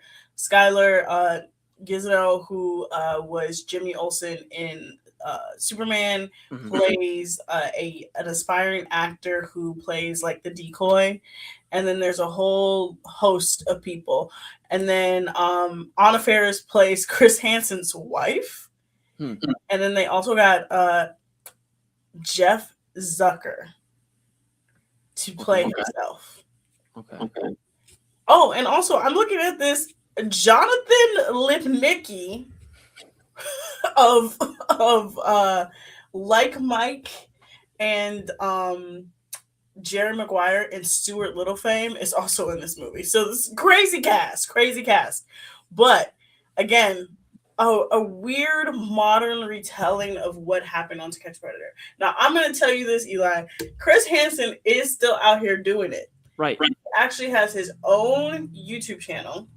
He goes to all over the country, and he still does stings. He still does operations. He still works with governments to do. It's more like it's not just him. He simultaneously works with them. So with To Catch a Predator, it was just him, and then maybe he would call a couple police officers, right? This is fully he's just looking at the people, right? So he's still doing it. He's still out here doing it. And some of I missed something. My coworkers and I, for a very long time, we would watch the videos on our lunch break. I have only seen one case on there that made me audibly want to get up and walk away and go take a shower. Yeah. Some of them were stupid. You kind of knew. Some of them, as soon as they walked in, they knew. But it was only a couple of them to where I literally had to say, I gotta go take a shower because it was just that bad. I mean, are you gonna watch this question? Are you gonna watch this movie? You're obviously okay. Because I'm not gonna lie, I know you go to the movies by yourself. This might have to be an Inside Edge Network night show type of all of us go, because I get so disgusted with obviously the basis of this movie in terms of again the monsters and stuff, and it's these people and Autumn. I can't do scary movies that are fictional. The fact that this is this actually happened, and there are still people running amok that are whatever in positions of power, or your everyday, person, whatever. It's just disgusting. You told me before in the past, you're like, hey, watch the movies by yourself. You'll never go back. I'm telling you, this is not the movie I will start. This is not the movie you should go see by yourself. So I also just looked up who is producing this movie, and this is how I know this is going to be a crazy movie. Ari Aster, famed horror director, one of the best horror directors. He has directed Heredity and Midsummer, and then famously he has directed a short film that I will never watch. I've only seen clips of, but I will never watch because every single person on the internet that has watched it said, do not watch this. You will never go back. It is called The Strange Thing About the Johnsons. Don't look it up and don't go watch it. Don't do it. Okay. Don't do it. Okay. I look, I listened to you on the entertainment side. Like you've never steered me wrong, except for your opinions on certain Love Island contestants. But besides that, you've never steered me wrong. So I'll listen. But yes, Primetime, based on literally a real thing that happened that got To Catch a Predator canceled. And To Catch a Predator was one of the most popular TV shows. And then people, I think NBC started doing reruns when Twitter became popular. So Twitter started reacting to it. Mm-hmm. And so I'm very curious to see what's going on. But when we come back from the break, we will talk about some more entertainment news. We'll get into PR relationships later because sports and PR and relationships and PR relationships are very important to the sports landscape and other landscapes. But we'll talk about some casting news that came out about a certain franchise that I'm really excited about. Yeah, I'm excited too. I'm excited too. I'm excited. All right, we'll be back here on Inside Edge Network. Give us a few. Key On Sports is the leader in Ohio high school athletic coverage in written, print, and video streaming. From the latest news and results and written content to the high school football game of the week every Friday, Key On Sports has you covered. The vision of 15-time published author Vince McKee has become the most trusted site in Ohio high school athletic news. From podcasts to player profiles, Key On Sports is your one-stop for all of it. Visit them today at keyonsports.com or on YouTube at Key On Sports. Check out their socials on Twitter and Facebook as well. Clean energy, bold flavors, and no jitters. See why people won't shut up about Dubby. Clean energy, no jitters or crash. Whether you're starting your workday or getting ready to exercise, Dubby Energy helps you lock in and focus. With over 15 flavors to choose from, you can't miss. Order Dubby Energy right now by using the QR code on your screen and use the promo code InsideEdge10 to receive 10% off your order. Dubby Energy, your energy-focused sponsor of the Inside Edge Network, Cleveland's digital leader. Discover our collection of body mists made with clean, minimal ingredients. Handcrafted with natural essential oils and clean ingredients, they offer a natural alternative to synthetic fragrances. Perfect for sensitive skin and those seeking clean, mindful self-care, and the perfect gift for you or your special someone. Courtesy of Alley Rose Fragrances. First-time customers, use that promo code InsideEdge20 to receive 20% off your order. AlleyRoseFragrances.com, a proud sponsor of the Inside Edge Network, Cleveland's digital leader. Whether searching for a baseball autographed by your favorite World Series slugger, a signed football by an iconic Hall of Famer, or the jersey of a world-famous soccer star, you've come to the right place. Here at sportsmemorabilia.com, the web's leading source of authentic sports memorabilia, you'll find more than 500,000 authentic products from nearly every professional sports league, team, and players. Not only will you find your next prized sports possession with ease thanks to superb customer service and tremendous site experience, you'll have the satisfaction and peace of mind that every product listed comes complete with a certificate of authenticity and is fully backed by the sportsmemorabilia.com lifetime authenticity guarantee. Go to sportsmemorabilia.com by using the QR code on your screen right now. Sportsmemorabilia.com, a proud sponsor of the Inside Edge Podcast Network, Cleveland's digital leader.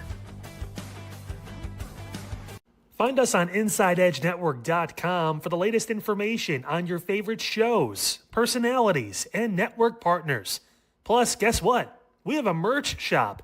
That's right, we have network polos, t-shirts, champion jackets, hats, and bottles. Rep the network. Every purchase supports independent sports and entertainment media. Use the QR code on your screen right now to check out InsideEdgeNetwork.com. That's InsideEdgeNetwork.com. Well, Side Hustle Podcast is ready to go. And Kyle, we talked SummerSlam.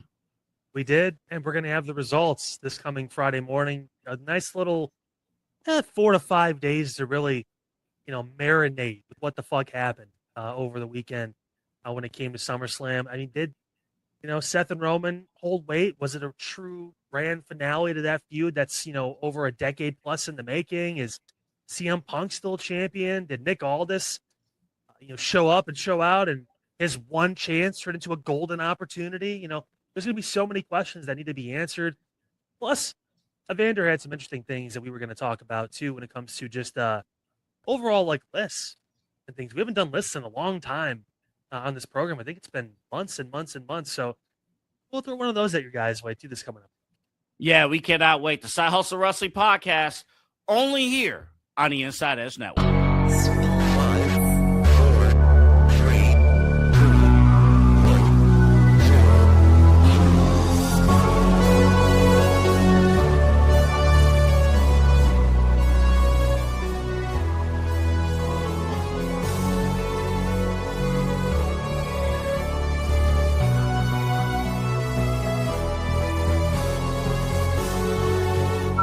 Welcome back to Spiral here on InsideEdge Network. I don't know what I was going to say to start because I was about to say something that wasn't the Daily Spiral.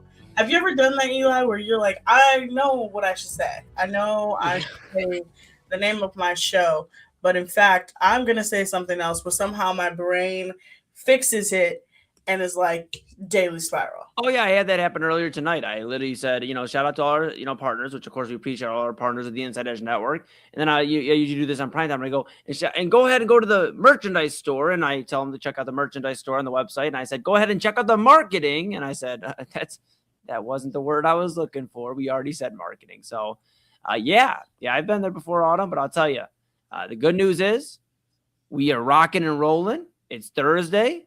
We got a lot of good stuff coming up the next few weeks. You're on vacation next week. You get a little bit of a R&R, and we'll get you back in with a whole new look. I'll let you talk about that later on, of course. But Kyle already broke the news about the 9 o'clock hour earlier today for next Monday. And Chad and I said about 10 to 11:30. So I know you'll probably wait till later on in the show, but we'll share some news about the Daily Spiral later on. It's not going anywhere, folks. Don't freak out. Don't freak out. You're going to still see my beautiful face. But let's talk about some movie news. Now, as we all know, I went to go see Spider-Man this weekend. We had an X-Men character in Spider-Man. I'm sorry, spoiler alert. If you somehow, some way have not still seen Spider-Man, it's been out for a week now at this point.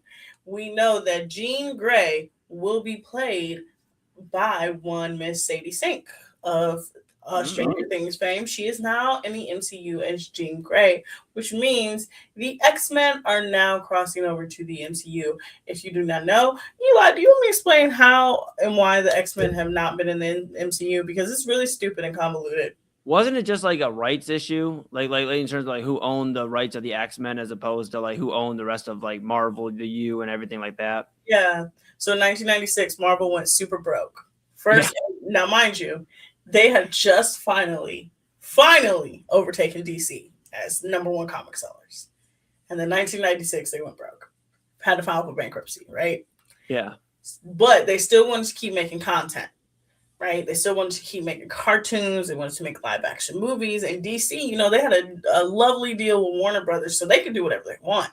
They could be bankrolled how much ever they wanted. Why do you think we got 50 million Batman movies out here? Okay? Yeah. But Marvel didn't have that. So what they did was that they had certain characters. So if you notice how like the Avengers are big now, back like 30 years ago, the Avengers really were not big. They were not. It was X-Men, it was Spider-Man, it was Fantastic Four. Yeah. Those three franchises would be sold. Fantastic Four and X-Men would be sold to Fox, and then Spider-Man would be sold to Sony. So all the rights to those characters on screen would be sold.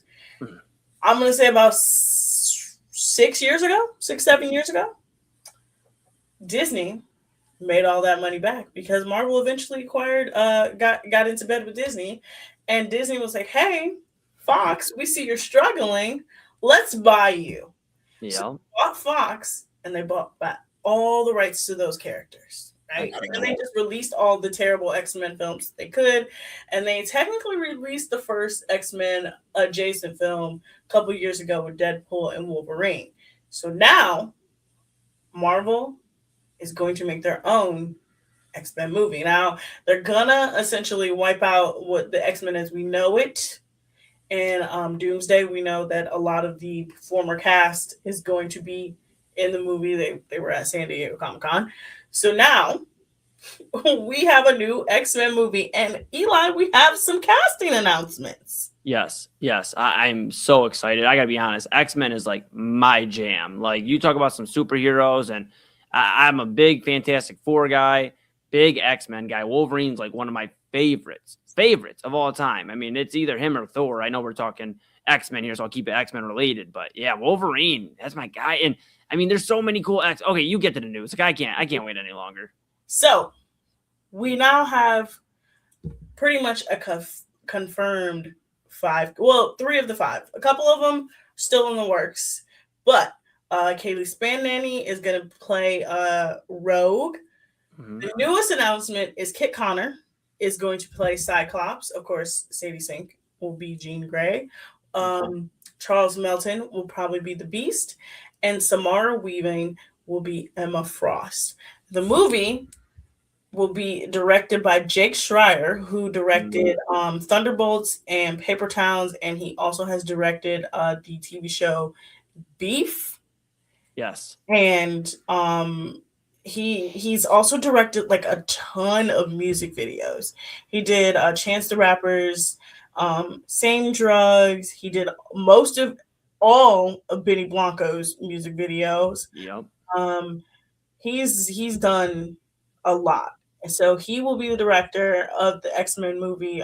There is no set date for it, but I'm guessing it's probably going to be 2028, 2029, around that time, because Marvel has not announced their plans for Phase 7. We are still currently in Phase 6. So Phase 7 will be the next one. But yeah, we got to like Kit Connor. Kit Connor is a pretty good actor. Yeah. I think it's pretty incredible. Like the new faces, the new actors and actresses that are going to get some of these roles with all this opening up, because we talk about how some of these actors and actresses right now with some of the superheroes that they've played or supervillains, whatever, have become superstars in the acting world. Tom Holland has obviously had history before in acting, and he's had some other roles, but let's not get it mistaken. He's known to the world as Spider-Man because of his incredible work in Spider-Man. And I'm excited to see what some of these other actors, actresses are able to do in terms of what they can build with this character. Because again, it's just like you mentioned, it's getting started really again. They're kind of restarting it. So they're able to kind of mold a future for the next 5-10 years, because movies don't come out. We're not talking about a basketball season where it's every you play 8-9 months and then you're back again in 3-4 months. No, there's a reality. They do one in 28 and 20 or 28 or 29, and they may not drop the next one until 2031, 32. So these guys and girls could really have an opportunity to make a name in Hollywood. And of course, you think about all the not downtime, because you're always working, but having an ability to make a name off of this and then get into some of these other roles and find an opportunity to branch off. I'm very excited. I'm actually, on a joking note, I'm actually surprised Dwayne "The Rock" Johnson wasn't considered for one of these roles, because he seems to be in everything from cartoons to, I'm surprised. No Dwayne "The Rock" Johnson, no John Cena. I'm kind of surprised. I'm going to just say this. I think the world is starting to move away from the wrestler actor. I will say this. John Cena is not a bad actor. Right. He gets roles that are where he is kind of like The Rock. The Rock plays The Rock. John Cena plays John Cena. Yes. John Cena is actually a really good actor. I do like him in more comedic roles. I think he's actually a really good comedic actor. Yes. The Rock just plays The Rock. No, I agree. I love The Rock, but he just plays The Rock. Like, that's I agree. I'll tell you this. John Cena, one of my favorite movies, him, just on a side note, and we'll get back to X-Men, is Ricky Stenicki. I don't know if you've seen Ricky Stenicki yet. But I've seen Ricky's Sticky. that's one of my favorite movies of last year. I can't lie. I mean, that was a lot of fun. Or 2 years, whatever ago, 2 years ago. I mean, but back to X-Men here for a minute. This is incredible, Autumn. And I'm gonna be honest. I love superheroes and supervillains, but I don't know all the lore. I'm gonna be so honest here. I don't know it as well as you do. It took me a minute to watch Avengers. Avengers happened, and then Avengers Endgame happened, and I had not watched Infinity War or I had not watched Endgame until maybe 2 or 3 years after Endgame came out.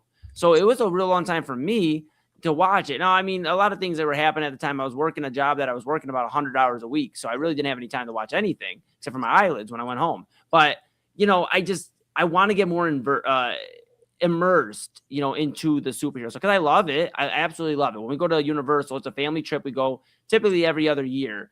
The Moon household, and we all gather up. And now my niece and nephew, next time we go to Universal, my niece will be able to go with us. Last time, my sister was pregnant with my niece, so it was incredible. But they'll be able to see some of the stuff, and I love it. The Fantastic Four stuff and the Spider-Man stuff, and I just love this type of stuff because it takes you out of reality for a moment. Because of course they have these incredible superpowers that maybe me and you or you and I don't have, but it also keeps a reality base too. It's not like it was back in the 60s and 70s where it's like, well, they're a superhero. Well, what do they do when they're not a superhero? Well, they're a superhero. Now it's like, hey, Peter Parker actually has some real shit going on in his life, and then he has to go save the world. And I just think it's so cool that crossover. And again, I want to get more immersed into that.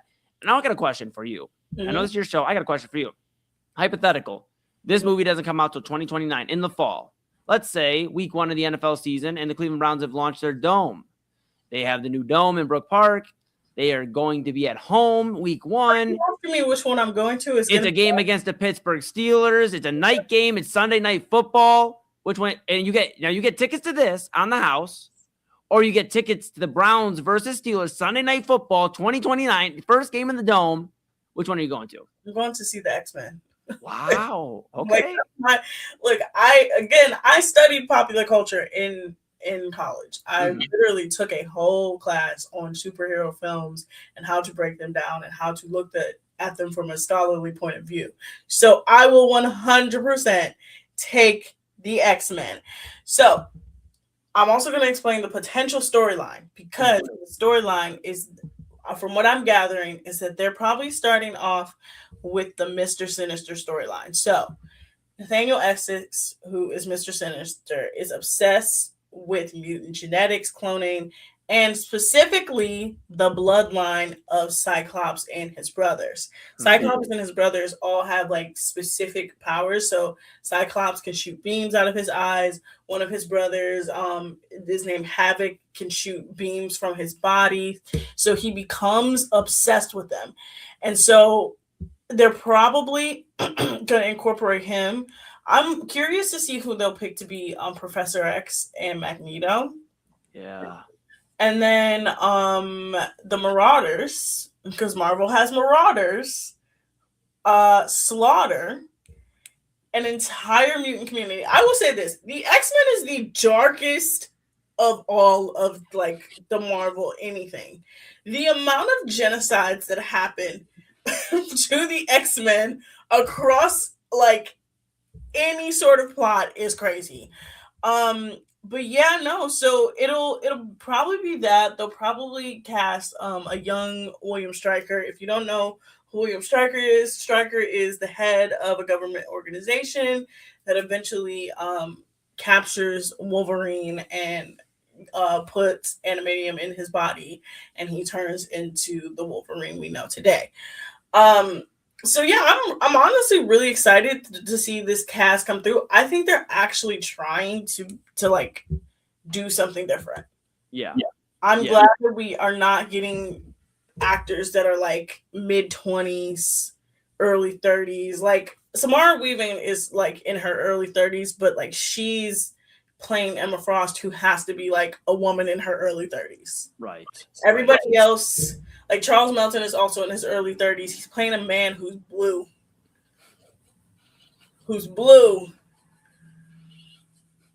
He's literally blue with hands for feet. Yeah. I mean, you're not going to really see too many wrinkles or whatever if he's blue. I mean, just put a little extra paint on him. No, I mean, it's going to be cool. I think, again, like you mentioned, we kind of doubled down on that, the opportunity for a new rise of actors and actresses in Hollywood. We've seen what Marvel and what the superhero and supervillain lane has done for a lot of actors, actresses in the past. I mean, it's kept a lot of them employed. They past their run as, whatever character they play. So I'm excited about it. I'm not going to lie. I obviously, you said 28, 29. I'll keep it on my calendar, in terms of those years, and we'll see when they announce it. But that's definitely one I'll be in theaters for. I'm excited. I'm really excited. Now, speaking of theaters, I want to play you a little video. Yes. I want to play you a little video from an experience that I want to have, but I don't think Ohio has them. So let's just watch this video. Okay. All right.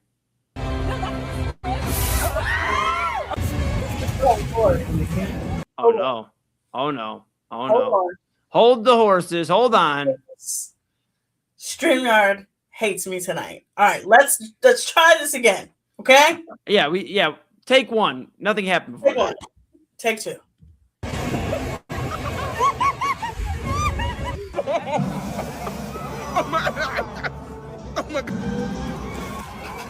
Oh my gosh. In the universe. Come on, man. He's too powerful.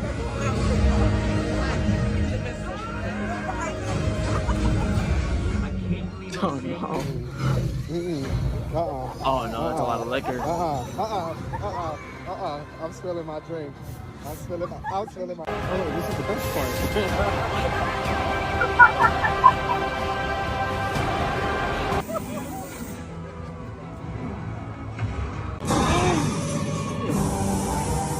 Oh my God.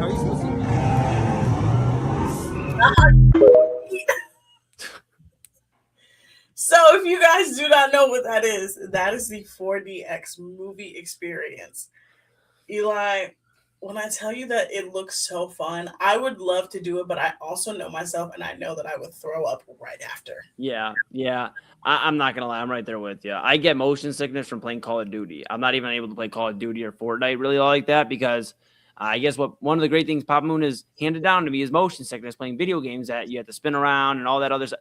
Autumn, not even just because of the spinning and the bouncing around and the abrupt randomness, but think about the money.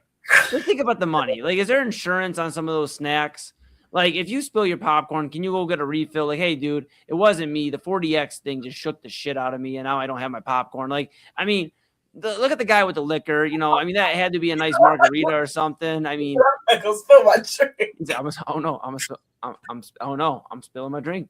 I'm spilling. We see, buddy, and that's a lot of liquor. And let's be real, at the movie theater, it's usually double the cost of what it is at a typical bar or club. So. Yeah.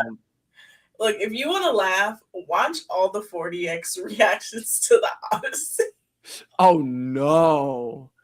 If you guys don't know why the 4DX when the Odyssey is so funny, it's because half of the Odyssey takes place on a boat. Half of that movie and half of that story is on a boat. So people are getting water. You know what you need? You need the helmet where like you have the straws and you can drink the drink so you don't spill it. Yes. Oh my God. That between that and then the people who are going to see Spider-Man and say, dang, I didn't realize I was in the movie. And some girl said at one point when he was fighting everybody, you could feel it in your back. That's a blowout. I mean, my goodness. I would do it just simply to be entertained, but I know if I was to watch the Odyssey or like an Avatar or something where there's just a ton of water, not only would I be mad, but then I would get severely sick. Yeah, in the water too. Like they're splashing the water. Was there water coming at the one dude? Like they had raincoats. They had the I didn't even think of the word. Ponchos. My goodness, I mean. And you mentioned about like the fighting scenes. Imagine watching Rocky 4. Oh my God. With the 4DX movie experience back in Drago just whooping on Apollo Creed and Rocky, and you're just getting boom, boom, boom, boom, boom to the back. My goodness. Do you have like blood, like ketchup fly at you? If like I mean, what's going on here? What is going on? Wait, I forgot the last one. This is the last point I'm gonna make before we go to the break. Somebody else went to go see Michael in 40X. Stop. And they said every time Joe beat them, it felt like they were getting beat too. Oh no. I was just wondering if the chair, like when Michael hits his spin, if the whole chair spins around. Oh my God. Like the thought, like for real, like the thought of sitting in a movie theater and like my chair just shaking. Like I get irritated at 3D. I hate 3D movies. I despise it, especially as an adult, because now I have like real bad astigmatism and I can't see. Okay. So now I'm like, okay, so I can't see, and now I'm wearing glasses with a film on it. It's pissing me off, right? And then if I take the glasses off, it looks stupid because I have to wear the glasses. But I'm not gonna lie. My last point on this is, first off, I love the IMAX at Cinemark. I love going to that theater when they do like the shaking and stuff. Not 40X, but you know, it gets a little crazy. We're talking about XD. We're talking about XD. Yes, XD. Thank you. And now, you know, with all that being said, my final point on this, I know we got to go to break. What we just watched, if you're out there and you're a single person and you're thinking about where to go, we've talked about movies and first date. This, for sure, if you were thinking maybe, you know, Eli Autumn, you're wrong, I'm still going to, okay, fine, whatever. Don't listen to us, you know. You do whatever you like. Please, for the love of everything good and holy, don't take your hopeful to be significant other in the future to a 40X movie. Because here's what's going to happen. You're going to be like, so, you know, what's your favorite color? Popcorn everywhere. Oh, my goodness. And that's it. All right, Autumn. That's all I got. When we come back from the break, we're going to talk about the art of the PR relationship and why it does have to do with sports and why it does have to do with entertainment. And if you're really good at it, it could lead to a joyous and fruitful relationship. We'll be back.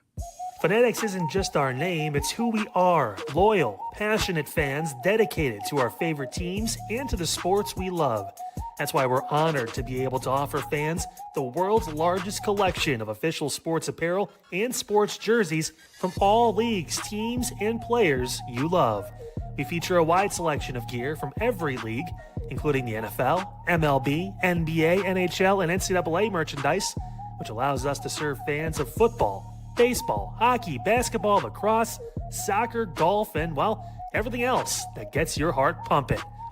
Go to fanatics.com by using the QR code on your screen right now to celebrate your teams. That's fanatics.com, a proud sponsor of the Inside Edge Network, Cleveland's digital leader.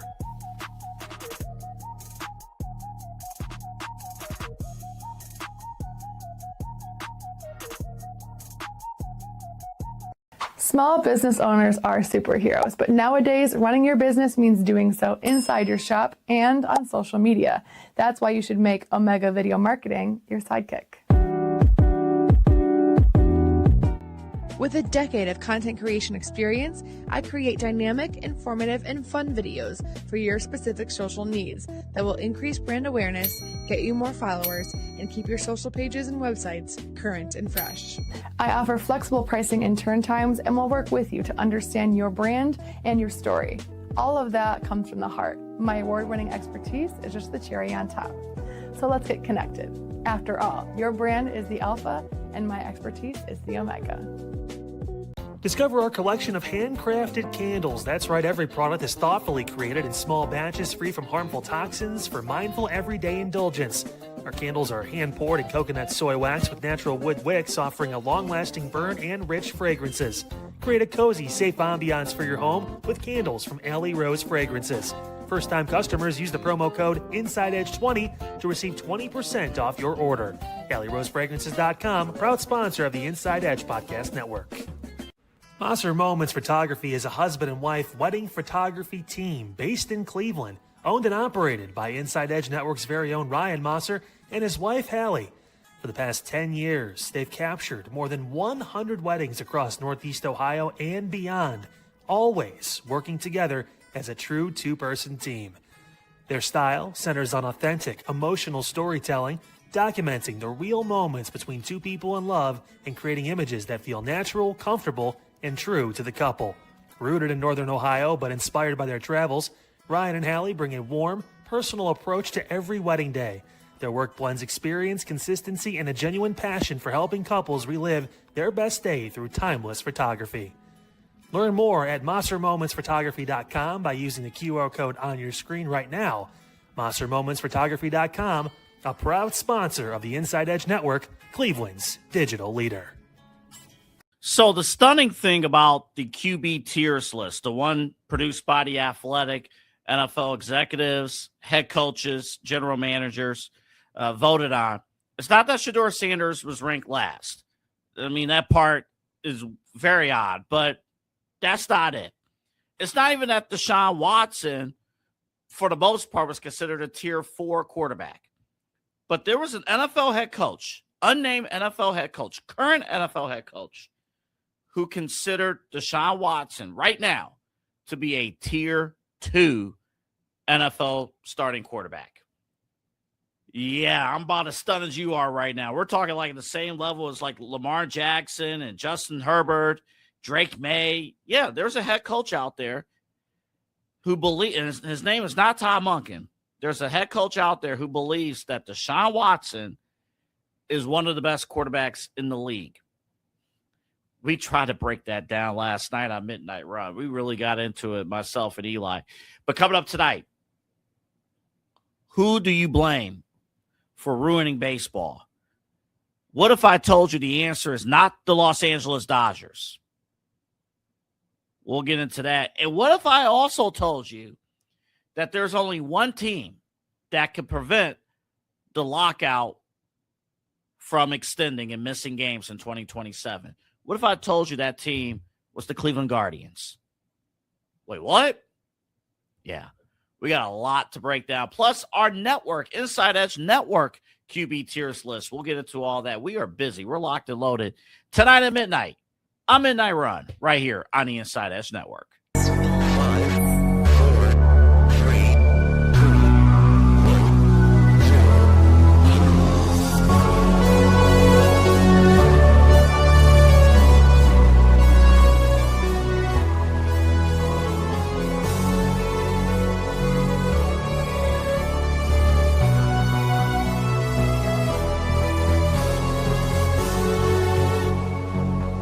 Welcome back, everyone. Here on Daily Spiral. Oh, let's do it again. Oh my God. I was about to say Midnight Run. Oh my God. Something is wrong. You hope Midnight Run too? Oh my God. So I was literally about to say Midnight Run. I'm like, what am I about to say? No, I said the Daily Spiral. I don't know what's going on with my brain. But, Eli, I've been teasing it all episode. Yes. And that is the PR relationship. Now, I know people are probably wondering, why am I bringing up PR relationships? That is because we are in a PR relationship crisis. Okay. And not in the way you think. I miss the PR relationship. Do you know what a PR relationship is? Well, I'd imagine like public relations, just so everybody looks good and you show up in public, but you don't really like each other. And, you're just showing face for the camera. And then you may not even live together. You may just show up, meet up. And yeah, I'd imagine that's what a PR relationship is. Yeah, essentially it's a relationship in which both of you reap the benefits. So like in Hollywood, the PR relationship is usually like co-stars, right? Mm-hmm. Like there'll be a rumor that's like, hey, this co-star in this movie that I'm shooting is their new boyfriend or girlfriend. And you're like, huh? And there's never a photo of them. There may be like a photo at a basketball game or a like grainy photo at a restaurant. But their people come out with these stories like, yeah, they're really happy together. They're really lovely. It's really a beautiful relationship. They're just trying to keep it on the low, trying to keep it private. And then the project will come out and then the couple will break up. Right?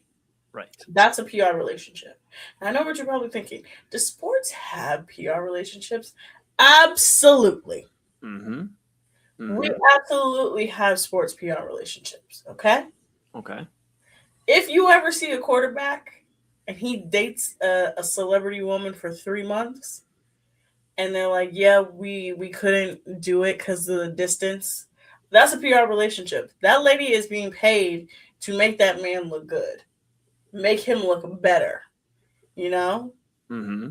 For example, Mark Sanchez. Mark Sanchez, for a very long time, was the king of the PR relationship. Yes. When I say he dated every single up and coming or decently well-known actress for like 3 months, he was the king of the PR relationship. But sports teams and their athletes can also be in PR relationships. Oh yeah. I agree. I tend to agree with that. I mean, star players of the team, I would say the Bucks and Giannis were in a PR relationship for quite a long time until they weren't. The breakup happened. Even towards the end, nobody really said anybody was a bad guy. So nobody really disparaged their name. Giannis even doing the interview after the fact with, Milwaukee Bucks reporter and discussing that, I'm just worried a little bit still. It'd be nice to come back here. And, nobody mad at anybody. I get what you're saying. Now, I guess my thought too is like, so while we're on this, is Bam Adebayo and Asia Wilson a PR relationship? No, they love each other. Okay, I think so too. That is love. That is love. Because this is the thing, the PR relationship only happens when it is beneficial for the both of their careers, right? Mm-hmm. Bam doesn't need Asia, and Asia definitely doesn't need Bam. Okay. True. So think about this. The most famous PR relationship in history I can think of is Jennifer Lopez and Ben Affleck. They were the most famous PR relationship that somehow turned out to be real. Yeah, that's a good one. That's a good one. I think of like A-Rod, A-Rod and what, Jessica Simpson, was it? Was it A-Rod? No, A-Rod and Tony Romo and Jessica Simpson. That was a big one. But A-Rod, who was A-Rod with? Oh my goodness. A-Rod had Kate Hudson. Yes. He had Tori Wilson. Oh yeah, that's pretty good. Yes, J-Lo herself. That's oh my goodness. The PR relationship can turn real, people. Like I said, J-Lo was the queen. She was the queen of the PR relationship for a really long time, right? Yes. Once again, Mark Sanchez, he was the king of the PR relationship. The PR relationship is always, they are never seen together, people. And if they are seen together, they are seen together conveniently where there are always photographers. Yes. Like I think of like even Aaron Rodgers and Danica Patrick. Mm-hmm. That's one that comes to my mind. I never saw them anywhere except for if it was a NASCAR track or if it was at a football game. I mean, or an occasional ESPYs award or something. Yeah, there's some. All right. I mean, there's definitely some interesting ones. Now, I don't know. Obviously, I'm in the music world. I don't know if there's a ton of that in the music world. There are cases, but I don't think there's a ton of that. I'll be honest. I don't think there's a ton of it. Let me tell you right now. If movies is number one, television number two, movies is in the top, music is in the top 5. The entire 90s was PR relationships. All right. Jessica Simpson and Nick Lachey. That was clearly a PR relationship to start, and they somehow, somewhere got married. Again, it has to be beneficial to both parties. Okay. So Meg Thee Stallion and Klay Thompson. No, that's not a PR relationship, unfortunately, because they hid their relationship. Again, this has to, when I say beneficial, as in like she has to have an album coming out, he has to have a shoe deal coming out. They're only promoting it for that period of time, and then they break up. Okay. That makes sense. I'm following here. Okay. In the 90s, it was like Britney Spears, Justin Timberlake.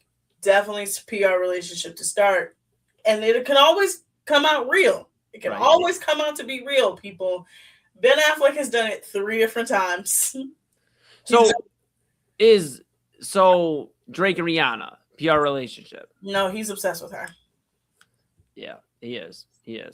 But I guess, you think of it, and I'm not the biggest Drake fan. I mean, I like Take Care, and then after that, it kind of goes downhill for him. But I guess like they were always promoting stuff though. Like Rihanna, that was like, I know they never like officially dated. They were always like seen with each other and the stuff. But you had Rihanna with all of her stuff blowing up, it showed the Disturbia era of Rihanna, that kind of vibe. And then you had Drake, he was dropping Take Care. And a lot of people think a lot of those songs on Take Care about Rihanna.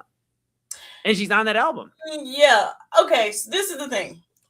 Like I said, it can turn out to be real. There are PR relationship elements Okay. For example, like them having multiple songs together and promoting it and kind of being flirty with each other is leaning into the PR relationship part of it. But them really never being seen together, never really being caught together, and we all know he's obsessed with her, that could be like the answer to it not being a PR relationship. I'm gonna give you one of the best examples of a sports celebrity crossover PR relationship. People don't fight me, but it's Taylor Swift and Travis Kelce. I mean, but they're married now. That doesn't matter. It actually that leans more into the PR part of it, because think about this. Their relationship started when he was really taking off with his podcast. Right. She was in PR turmoil. She had just gotten a relationship with Maddie Healy.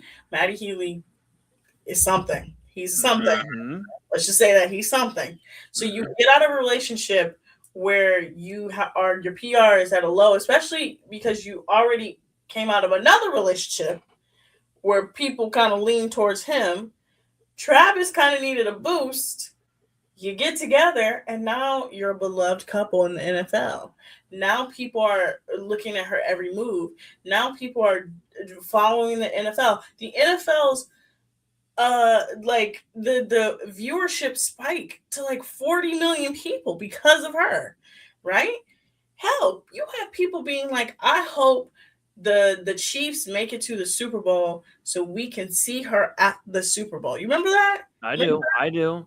I feel like the real PR stuff here, I know we're up against, so I'll be quick, but I feel like for me, like the real PR stuff for them is going to happen if they were not when, but if it happens, where if they were to break up, because of course they got married on July 4th. I've talked to you before about Taylor's next album could be, Independence Day. I've seen that on social media, and look, I mean, there's a lot to break down. Travis just signed an extension. If something were to happen, she drops an album and it's during training camp. Training camp's about to heat up, and then he's like, "Man, I'm back's against the wall, and now I'm gonna do my thing." I'm picking up what you're throwing down. But think about this, Eli. She announced her last album on his podcast. I get it. Their entire look, and this actually there was a clip from Hard Knocks. Cooper Kupp was at their wedding. Yeah. How does Cooper Kupp know Travis Kelce? They never played on the same team. They never even interacted. Even Cooper Kupp himself said, "Yeah, I don't know how I got an invitation to this wedding." Right? Yeah. The PR relationship is not PR relationship in how it needs to be, because again, we need to have a breakup and then you both equally grow in your fields. And that's why the sports PR relationships are very funny, because like you said, Giannis and the Bucks were definitely in a PR relationship. Yes. 100%. I would have said Memphis and Ja, but LeBron and the Cavs even in a PR relationship. 100%. LeBron and the Cavs 100% have a PR relationship. I guess every 5 years they use each other. I know we got to get to your good and bad spiral. I guess my final point is, why the hell don't people love each other anymore? Why don't people just love people?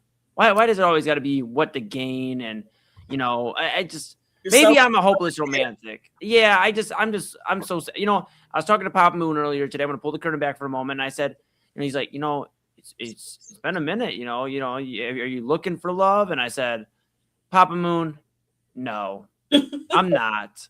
I said, because here's the reality of the situation. I've been in more situationships in the last 4 years than I've been in solid dating discussion. And that's my final point. I completely agree with the PR relationship, and we are in a crisis with it. But why don't people just love each other anymore? Again, you guys, we're about to see the PR spin happen real crazy coming up with the NFL season. MLB season, of course, is already full in effect with PR spin. NBA season, definitely. But we're about to get inundated here in the NFL season. Now, good spiral and bad spiral of the day. Oh, one more, Autumn. Sorry, I just thought of it because you got me thinking. Paul Skeens and Livy Dunn. No, because they went to college together. And she was way more popular before he became popular. All right, I don't want to be wrong again. Good spiral, my bad. Good spiral of the day. Chelsea Gray of the Las Vegas Aces hit not one, but 2 buzzer beater shots in the same game. She hit a buzzer beater 3 to send it to overtime. She hit a buzzer beater 3 to win it against the Indiana Fever in a very long road trip that the Las Vegas Aces are on. But it was one of the craziest. That's actually why I was late coming on, because I was watching the replay video on my phone. Okay. So, Chelsea Gray, the first WNBA player to hit 2, not 1, but 2 buzzer beater shots in the same game. Okay. Bad spiral of the day. Honestly, I'm gonna just keep it a buck. It's still Deshaun Watson. I just don't want him on. I don't want to see him play football. Every time I see him with a football in his hands, I'm like, Jesus Christ, you're so terrible. Yeah. Well, 7 touchdowns yesterday on the quarterback tracker, Autumn. I'm kidding. Okay, I'm being serious. It was red zone day. I'm not happy about it either. Okay. I'm not happy. Let me be clear. He should never play another snap in the NFL again. And he shouldn't have after all that stuff. All joking aside, it's ridiculous. But of course, I can't get the image of Double A laughing when he read the stats yesterday on Midnight Run of going, Deshaun Watson, 17 to 20, 7. That can't be fucking right. 7 touchdowns. And I'm like, yeah, it was red zone day, bro. It was red zone day. Yeah, he's not good. He's not a good player. He's not. But when you put him 20 yards away from the end zone, you know what? Things are going to happen, I guess. But yeah. You know how many times I've seen him 20 yards away from the end zone and he couldn't even get 5 yards? That don't mean nothing. You're not in full pads. And you're come on. Look, anybody that respects women should not want Deshaun Watson to be their starting quarterback. So give me Shedeur Sanders. Absolutely. Give me Shedeur any day of the week. Now, tomorrow, I don't know if Double A is showing up tomorrow. Double A, are you showing up tomorrow? I don't think Double A is showing up tomorrow. You know what? He somehow saved up so much PTO time from September to now, and he's just burning it all. It's just absolutely crazy. He might pop up here, so he's got to be ready. But I'm going to switch the studios. No, he didn't. So, while he can't, he can add himself. But I'll just say this. You know what? I hope Double A enjoys his Friday. I hope he gets a nice cup of coffee in the morning. Hope he, he was supposed to swing over and grab some dinner. Autumn had some leftover dinner for him. Bob Moon and I, we made. No. Yeah. No. We're not doing this. You're not lying to this audience. I'm not. My name's Eli, but I tell the truth. We're not lying to this audience. I called you because I just taped the Side Hustle podcast. Yeah. I called you. Who did not pick up the phone? Double A, what time did you call me? Pick up. Said food offer that you have for me. Now, Autumn, I want to be very clear here for a second. Double A called me at 9:29 at night when I was starting prep for Inside Edge Primetime. As much as I love him, there's my brother. You got to give me a heads up. You said I might, and I quote, I might take you up on it. That's how our conversation. That's not 0%. I actually told Pop Moon, because Pop Moon's like, let me get him a cold pop in the freezer. Let me get him ready to go. I was like, Pops, there's about a 10% chance Double A shows up after a Side Hustle. Is that 0? It's not 0. It's That's not. 10%. And I am very much a low maintenance friend. I know the time. I made the damn schedule. I would have showed up, said thank you for the food. I appreciate it, and I would have dipped. I would have been your low maintenance freeloader. No, you know what? You're always look. Thank you for the house. Nothing I'm out. I don't even why. Double A. Here's my fear. Look, you're always welcome for dinner. We've had Javi's over. We would always welcome you. You're always welcome. Here's my fear. Papa Moon was still awake at that time, and you and Papa Moon get into a discussion that I cannot cut off. You guys would have been talking in the background of Primetime for 20 minutes. Papa Moon, well, here's my idea with this, and you would have been like, I love that. Have you heard about this? And let me tell you about the 95 Indians, Double A. Let me tell you about those guys. They had nobody below 270, and Double A would be like, oh my goodness, is amazing. Do you want to sit back down and do a Moon Bash round 2? Like, we did so great. Double A, I love you. The food's still here. We have leftovers. If you want to come over tomorrow. I'm gassed to make it back over there. That's fair. The hell? I'm in Bedford. Going to your town is like a cross-country trip with these gas prices. Yeah, Eli, what, huh? Where do you live? I live in Parma. Double A. I was just over there a few hours ago. Double A.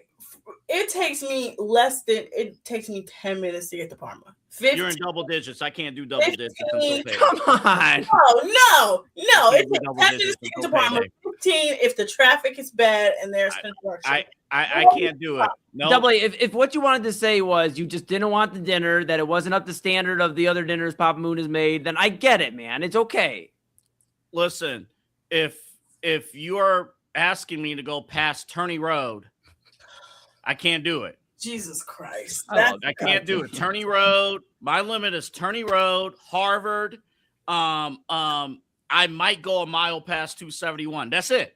You wouldn't go down Rockside to hit Valley View and Independence. That's not that's too much for you. Valley View, maybe. Independence. Double A. Independence from Bedford is 10 minutes the max. Didn't I just say double digits? 10 minutes. Didn't I just say double digits? You're speeding. You better round that down to 8.5. That's why I specifically tell you when you're like, how far away is this place? I'm like, well, it's like 7.5 minutes. And it's like definitely like 25 You know how minutes far away I was from your place, Eli, when I was I know how far away. I Like was 3 minutes. 90 seconds away. No answer. No answer. I'm not gonna lie. I was trying to get the hair together. It was a mess. I was trying to get in the prime time. You could attest to Chad. I was running late for prep. Double A. There was just, if you would have gave me the heads up, like during side hustle, hey, I gave you the heads up. No, you didn't. If you would have said, get that bowl ready for me, I would have had it ready. Could have had probably even handed out the window to you. That's okay. That's okay. After midnight run, I'm going to watch Chris Hansen. Yes, please do. I'm gonna watch. To Catch a Predator. Now it's called Takedown. Yes, Chris I heard Hansen. you guys talk about Primetime. Not the 10 o'clock show, Primetime. Yeah, I heard you guys talk about the movie Primetime. Yes. Mhm. And Chris Hansen these days, there's no filter. I told them, look, if you want to watch Chris Hansen say some of the wildest stuff you could ever hear, watch Takedown. Now so there's two versions of it. So there's the paid version where you have to pay for it, and then there's a free version. The free version, you'll get like half the episodes, but you'll get a preview, and eventually the paid episode will come out. It is the wildest show out there. I was going to pull a clip. It is so, even for what we do, I can't do it. No, I can't do it. You just got to take our word for it. There's an episode where a guy just goes, I'm so dumb. I'm so stupid. And it's like, huh? And he's like, I can't believe I'm so dumb. Like, it is the wildest show. Okay, before you guys get to Midnight Run, tomorrow, make a big announcement. Double A, am I going to see you tomorrow? Yes or no? No. Oh my God. We won't see either one of us. I do 3,000. Can I take Friday off? What was that? Can I take Friday off or no? Yes. Oh, I can't? The offer is for the entire station. Yeah. I think Kyle's working tomorrow because he already took the day off earlier in the week. Chad's off tomorrow. Eli's off tomorrow. I'm taking tomorrow off. I will be taking tomorrow off. I will be taking tomorrow off. So let me make the announcement now since I won't be here next week. Go ahead. The Daily Spiral will be moving to 8 p.m. starting August 17th, correct? Yes. Right? Yes. August You're on vacation next week. Yeah. Starting August 17th, you will not see my beautiful face at 11 o'clock. You will start seeing my beautiful face at 8 p.m. here on Inside Edge Network. You know what? I'll save the rest of my takes for the rest of the week for when I come back. Yeah, you got a whole week. You're going to forget all of them. Yeah. Oh, I won't. I have them written down right here. Because you guys, I'm going to just give you a preview. I'm deeply involved in niche drama TikTok. Niche drama TikTok is killing me of how great it is.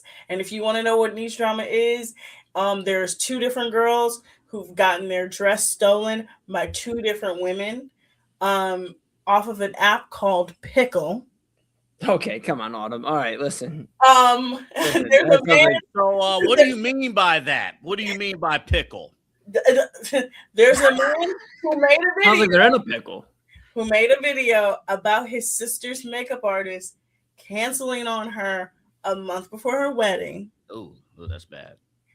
And there's a scammer out there that is mad at two podcasters because they kept the same energy with her in person. Oh, that's bad. That's real bad. Not good. Not good. That's well, terrible. Autumn, jeez. Hold up, Autumn. Before you, I'm sorry, Eli. This is the last time we're gonna follow each other I know. stuff. So I gotta take advantage of the overrun opportunity. Mhm. What the hell was that QVC clip you played earlier? What is that? That What's the clip I see down here? What is this? This is the QVC clip. This is the QVC clip. You want to play it? You want me to play it real quick? Somebody play it. Somebody play it. Hold on. Oh, and that's the end. You gotta go back to I keep forgetting you can drag and restart it. All right, let's play it.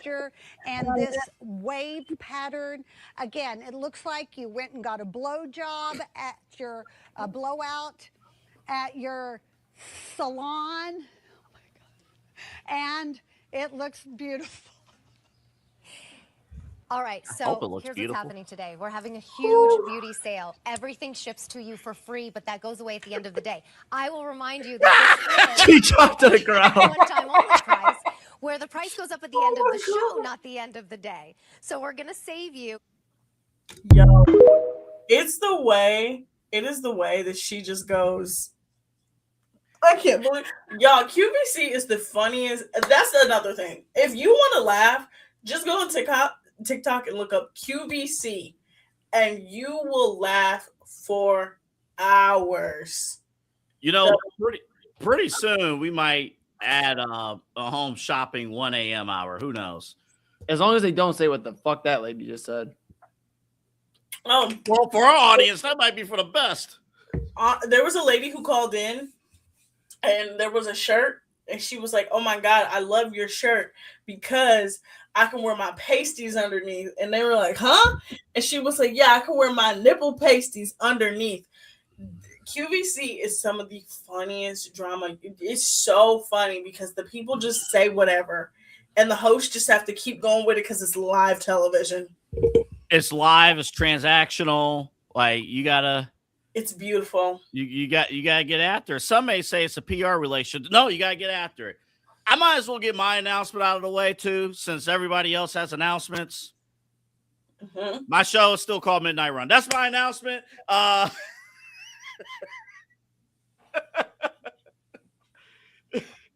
Autumn, enjoy your vacation, and we'll see you at 8:00 on Monday, August 17th. Yes. Also, Monday, August 31st. No, Monday. Yes, Monday, August 31st.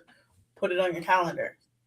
It's Love Island Reunion watch along. Love Island Reunion will be shooting this Monday. And the 31st, we will be watching it here on Inside Edge Network. Can't wait. Cannot wait. But yes.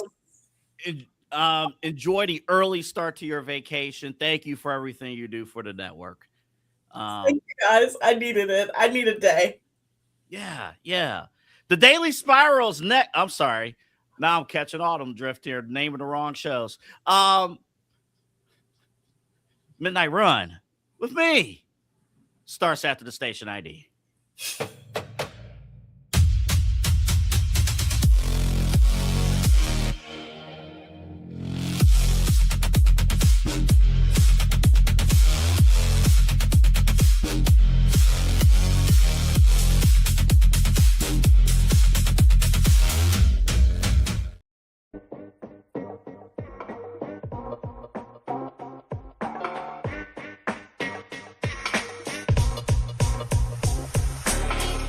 This is Midnight Run on the Inside Edge Network.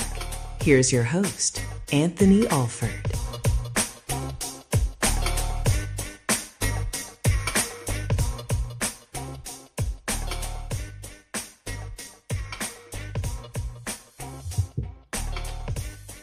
And welcome to Midnight Run here on the Inside Edge Network. Great to have you along. My name's Anthony Alford. Welcome on in. We are at Inside Edge Net across all of our social media platforms. YouTube, TikTok, Twitter, Instagram. Iffy maybe on Facebook. That's a day-to-day thing. That's what's not day-to-day. Our website, InsideEdgeNetwork.com, InsideEdgeNetwork.com, where you can see our show schedule. More on the show schedule, by the way, in 2 seconds. But InsideEdgeNetwork.com. And then if you have Roku, if you own a Roku app or own Roku in general, download the Inside Edge Network app. Download it.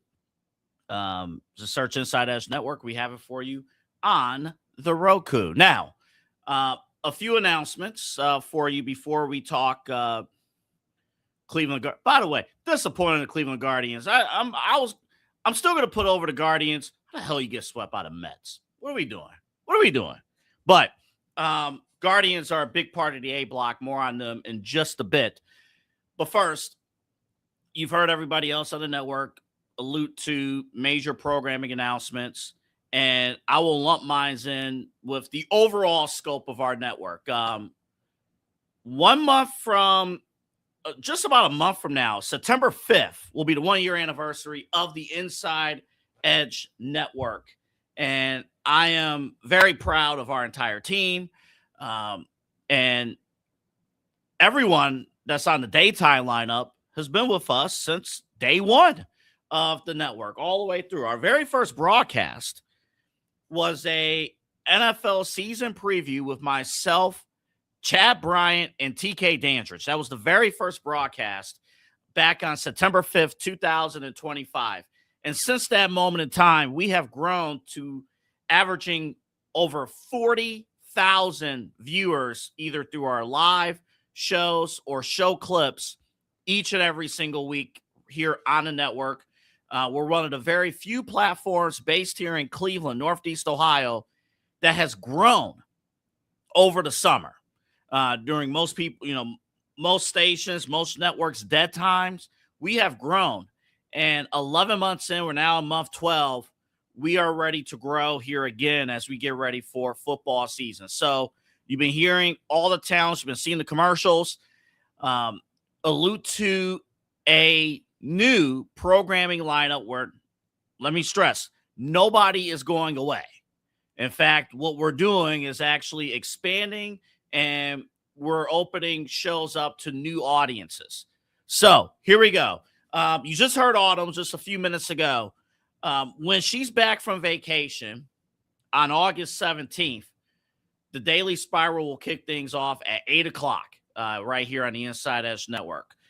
So that will be on August 17th. Now, the rest of the lineup changes will take place this upcoming Monday here on the Inside Edge Network. This upcoming Monday.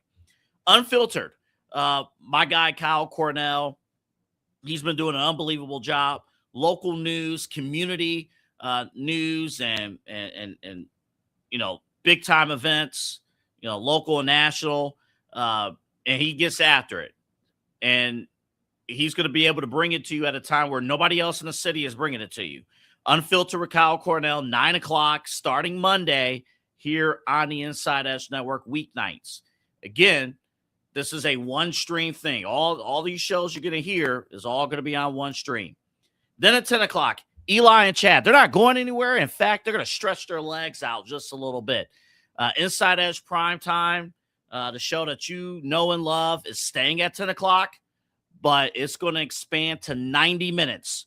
Eli Moon and Chad Bryant with Inside Edge Primetime, a show, by the way, I'm so proud of. I'm very proud of the both of them, because the show came after, the Browns coaching search. And it was actually taking a little while, and it went from, Kevin Stefanski being let go. Who's going to be, and we had just a string of breaking news. And we was like, okay, who's going to cover the breaking news? Who can get after the breaking news? Eli and Chad, they kept stepping up, and they came up with a concept called Thursday Topics. And, it went from that. And I asked both of them, can we make this a nightly thing? And they said yes. We grew it. They grew it quickly. They pulled back just a little bit, and then they said the F with it. we're good for 5 days. And now they are stepping up 90 minutes, 10 o'clock, starting Monday, Inside Edge Primetime. We mentioned Daily Spiral is moving to 8 o'clock with Autumn. So at 11:30, I come on the air. Midnight Run. Starting at 11:30. It's going to go till 1 a.m. So starting Monday, join us at 9 o'clock. And then August 17th, we're going to have a 5-hour stream each and every single night. So maximizing our primetime lineup straight through. We are the only local destination available to you after 11 o'clock with this venture too. So we're very excited. Very exciting stuff. All that kicks off starting Monday right here on the network. That's why we got some behind the scenes, behind what we call behind the house stuff to take care of tomorrow. Think of, you remember when teachers or you remember when educators would have what they call in-service day? Like us students, we used to say, oh, yeah, early release day. Oh, yay. Think of it like that for us. We're going to update, we got to update the ticker. We got to update the website. We got to update commercials, things like that. So there's going to be some work. But again, we are a skeleton crew bringing it to you. So we all work behind the scenes as well. So that's why Unfiltered you'll see tomorrow.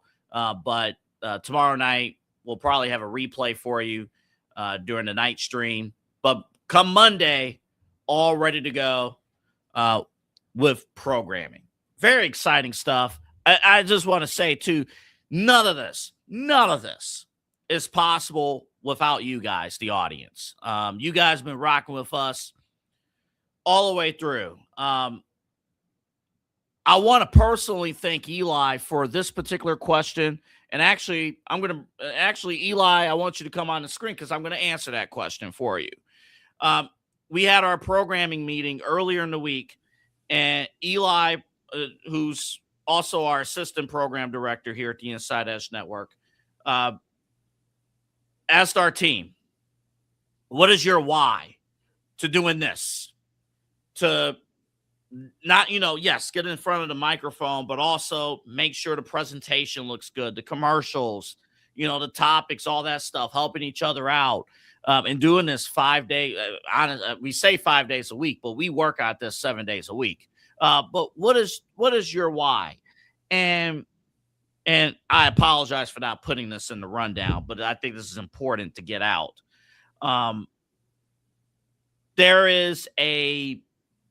There's two different levels of this with my why. The easy surface level answer is we believe we can do a great job. We're going to have fun, something to rock out. We have a lot of opinions. Why not share it?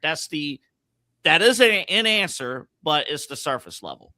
The deep answer is in twofold. Number one, I truly believe with the way that our industry is moving in media and broadcasting, I don't believe in slamming any lick of media. I think there's something there for local radio. There's something there for local television. There's something there for the established guys. I wanted to lead a platform and provide a platform and build it from scratch, a platform that would change the industry, that would evolve the industry in 2025, now 2026, and God willing into 2027 and beyond.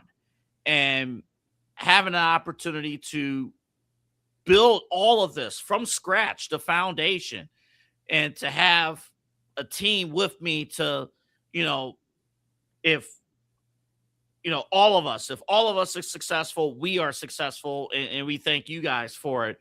But to really, really elevate this industry to a new level and prove that, it ain't just about sitting on your behind, turning on the microphone and doing it. But if you work hard, if you work at the craft, if you treat this professionally, you're going to have people not only watch, they're going to talk about you, and they're going to come back and they're going to check you out. And then others will notice.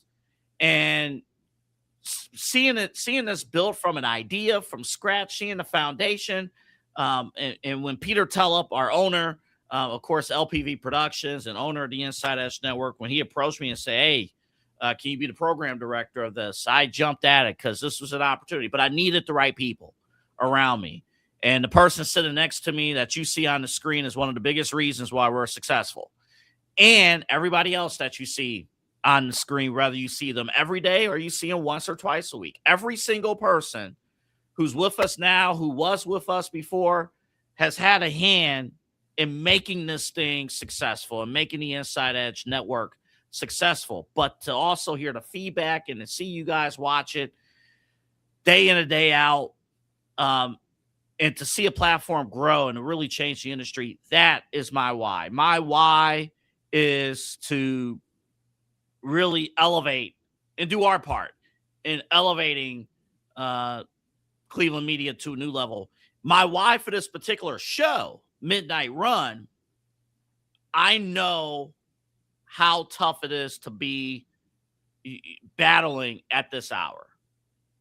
And typically we don't go super serious at this hour for a purposeful reason. I don't want people to be miserable going to bed. I want people to have fun. I want people to be informed and entertained. And hopefully we'll have a laugh or two. Not all the time, but hopefully you have a laugh or two before you go to bed. I know what it's like laying down in bed and you're just scrolling. You're just looking. Not even thinking about, whatever. And you need that source you need that source. And hopefully, and why this nighttime stream has been absolutely successful is hopefully around 10 o'clock or starting next week, 9, and then the week after 8 o'clock, you find us and you keep us on your phone, on your laptop, on your computer, on your television. And you just keep us with you and you rock out with us. No pressure. You just tell your friends, you tell your family about us. And if you like that, and then you like some of our other programming that we have throughout the days and things like that, including Side Hustle Wrestling Podcast, Real Talk with Papa Moon, the main event on Sunday nights, Illegal Formation, Jersey Chase, Voice of the Land. If you love what we're providing, hopefully we're the reason why you're thinking, the reason why there's a smile on your face on your way to bed. Was that good, Eli? It was great, Double A. Absolutely great, man. I love it. I love it. And yeah, like Double A said, a big thank you to all of you for tuning in and rocking with us in September of 2025. These are a lot of people, you see on air and behind the scenes, some that, don't necessarily jump on air as much, that are making an impressive impact, a standout impact. And these are a lot of people that are seasoned veterans, some that have just started, recently in terms of broadcasting. And I'm beyond proud. I took even a hiatus myself. Obviously I've been in music the last 8 years, started, at 18 with sports broadcasting. And, to get the call from Double A and to be in the position we're at now, it literally, he said it, it doesn't happen with all the team behind us on that front line with us. And with all of you supporting every day, following, liking, subscribing, telling your friends, being out in the community and just letting people know. And we got a lot of big things planned. And yeah, it's a beautiful thing. It's a beautiful thing. So we appreciate you. And believe it or not, you guys help us out too. When we're having bad days, we don't show it on camera, but when we're having bad days or span a bad stretch, we are so gracious for all of you every single night, whether you're listening to us talk about slippery stairs or why, college football is going to go through a shakeup. Thank you from the bottom of our hearts. We're not going anywhere. We're just getting started, but it's crazy to think we're entering year 2 next month. It's unreal. But if you see how hard our team works, it's very believable that we're here at this moment. Very believable. And with your support. All right, let's thank you guys very much. All right, let's take a break. When we come back, Jeff Passan, he was on with Ryan Russillo, and this footage is very fascinating because we've been hearing the Los Angeles Dodgers take all this blame for the downfall of baseball. They have Scoobo now, and he debuted on Tuesday against the Chicago Cubs. But I'll tell you when we come back why I don't blame the Dodgers. yes, they're taking advantage of a system, but I lean more towards the owners that are not spending the money necessary to win. We'll talk about that and how the Cleveland Guardians, just follow me. I know they got swept, but it's okay. We can still, it's baseball. Things can turn around. How the Cleveland Guardians can save baseball in 2027. Only the Guardians, nobody else. We'll take a break, come back right after this on Midnight Run. Key On Sports is the leader in Ohio high school athletic coverage in written, print, and video streaming. From the latest news and results and written content to the high school football game of the week every Friday, Key On Sports has you covered. The vision of 15-time published author Vince McKee has become the most trusted site in Ohio high school athletic news. From podcasts to player profiles, Key On Sports is your one-stop for all of it. Visit them today at keyonsports.com or on YouTube at Key On Sports. Check out their socials on Twitter and Facebook as well. Clean energy, bold flavors, and no jitters. See why people won't shut up about Dubby.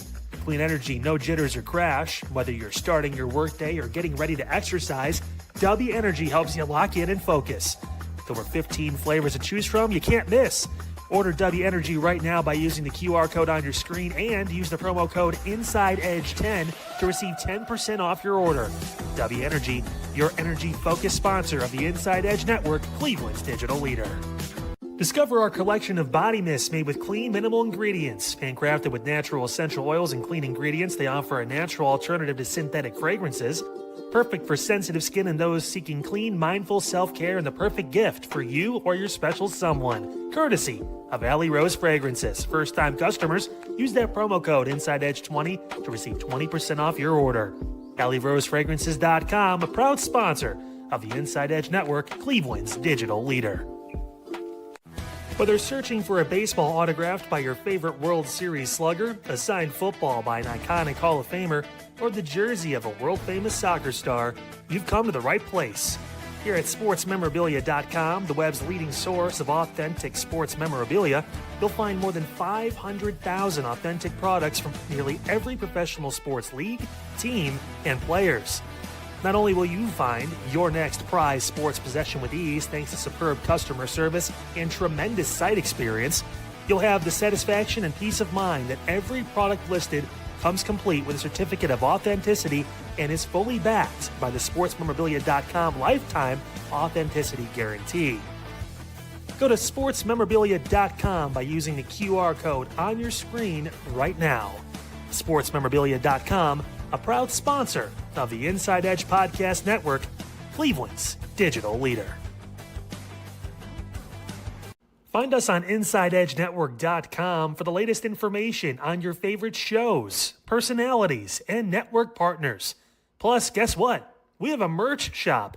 That's right, we have network polos, t-shirts, champion jackets, hats, and bottles. Rep the network. Every purchase supports independent sports and entertainment media. Use the QR code on your screen right now to check out InsideEdgeNetwork.com. That's InsideEdgeNetwork.com. So guys, awesome show today here on Unfiltered. Great conversation with Jake Underwood. We talked about a lot, including the voting age. 16, is it too young? Jake thinks so. Priorities, right? Problems we're actually dealing with when it comes to being able to afford everyday life. That was a big topic of the conversation, so make sure you guys check that out. Also, talked about a bunch of things involving the chemical incident down at Royal Chemical in Macedonia, local fire department too, dealing with issues with money, someone stealing it. Crazy to think about first responders getting money taken away from them to be able to do their jobs for you in the community. Tomorrow, it is the final 5 p.m. edition of Unfiltered until we move to 9 p.m. starting next Monday. So stop by and enjoy the ride. Also, of course, we will have not only all your local news, sports, everything breaking, but the reveal of our memes of the week. All that tomorrow, 5 p.m. for the last time here at Unfiltered, all along the Inside Edge Network. I will see you Friday.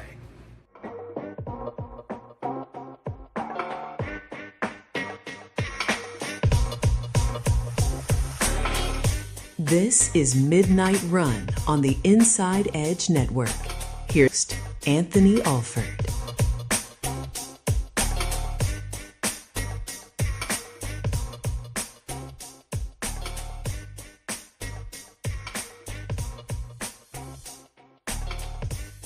By the way, this show will be the last time you see that particular slide because on Monday it will be adjusted to weeknights at 11:30 here on the Inside Edge Network Midnight Run, starting on Monday 11:30 to 1 o'clock. And you don't want to miss the early start time, by the way, because we have a guest here on Midnight Run, Mike Sando, who we talked about with the Athletics QB list.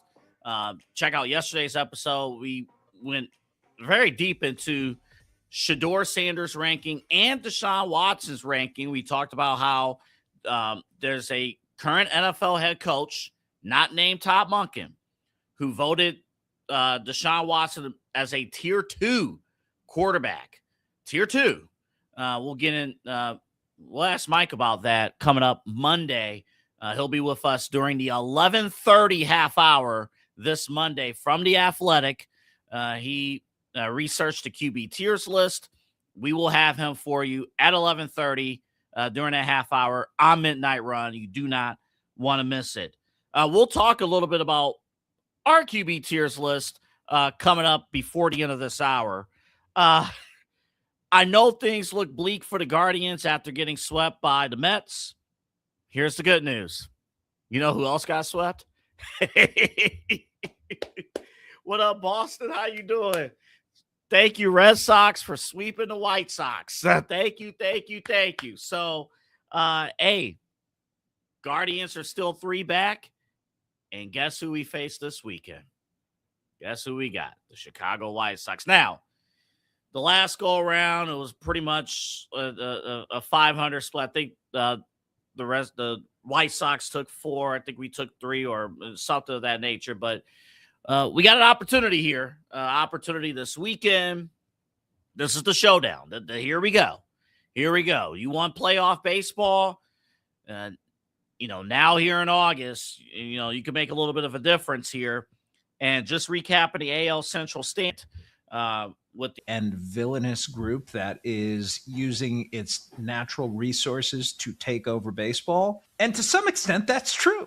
Major League Baseball, in the collective bargaining agreement, penalizes teams through money. If you go over the competitive balance tax, really the only substantial penalty that you're paying is money. And guess what? Guggenheim and Steve Cohen have a lot of goddamn money. And baseball really is the only sport that I can see where you're penalized for trying hard and there's no penalty for not trying. And I'm not going to sit here, Ryan, and tell you that the Pittsburgh Pirates and the Kansas City Royals have the capacity to go and do the same thing that the Dodgers do. But what is realistic is that the lower teams on the end of things can spend more, and that there can be some sort of penalties put in place on the top end that don't include necessarily a salary cap to make it such that teams are not going to want to spend. And that's how you shrink the gap between the two that has grown and grown and is at the point now where it's as big as we've ever seen. 5 lowest payrolls by team in 2025. Miami's around 67 million. The Athletics 73 million, Tampa 80, White Sox 82, Pittsburgh's just under 88 million. Miami's $67 million payroll would have been 16th in MLB rankings in 2005.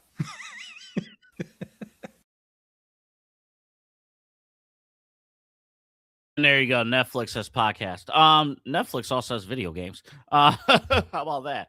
But no, great. I've been very consistent about this, also courtesy of Barstool Sports. If you're just proposing a salary cap and not a floor, this is where both are needed with baseball. Just as much as we need the cap, with the Dodgers and the Yankees and the Cubs and every other big market team you could think of, even the Blue Jays, you need a floor too. You need to force, the 10 teams at the bottom to spend money. Because the more I'm thinking about this, and let me be clear about this too. I'm not suddenly a Los Angeles Dodgers fan, right? If the Dodgers are in the World Series and they're facing whomever, I'm probably not going to root for the Dodgers. But for me, it's I don't want you to win, but I'm not going to destroy you for winning. I'm not going to destroy you for trying to win and trying to take advantage of the rules and regulations and resources that are there. What I will do is blame an organization like the Pittsburgh Pirates, an organization like the Kansas City Royals for not even putting up a fight just so that their fans can have something reasonable to watch. And that lays the difference. Now, baseball is extremely tricky. It's very complex to discuss and break down because, quite simply, even if you do spin, there is a chance that you still won't field a good team. And the worst thing you could do is spin and your team is terrible. And so thus you're not making money anyway. So that could be the worst thing that you could do. But the second worst thing you could do is to not even try. I have shared this story with our guys and with my close friends, and I'll share with you guys. I remember 5 years ago, me and my ex, we, for her birthday, it was like, hey, let's take a little road trip to Pittsburgh. This is the summer. I wasn't taking her to a Steelers game, but this is the summer. So the Cleveland Guardians, well, at that point, the Indians, at the time, they were traveling to Pittsburgh to face the Pirates. And what I typically like to do, and the reason why we have our Around the Dial segment, which we'll bring back next week here on Midnight Run, when I go to new towns, I like to listen to their sports talk station. I want to get the vibe of what they're talking about, what the word on the street, right?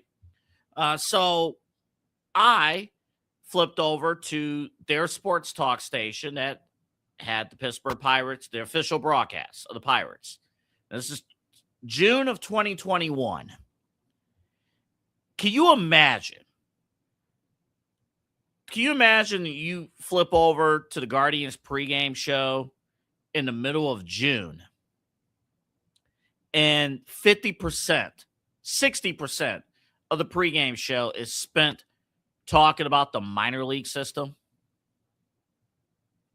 That was the Pirates pregame show.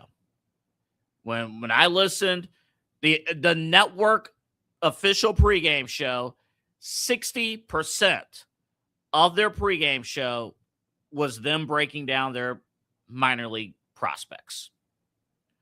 I'm not talking a segment. I'm not, because every network, we do it here in Cleveland. Once a week, there might be a minor league segment like, hey, here's what's going on with the Akron Rubber Ducks. Here's what's happening with the Lake County Captains. Like, you may have that once a week. There might be what we call an element, a station element to that. This was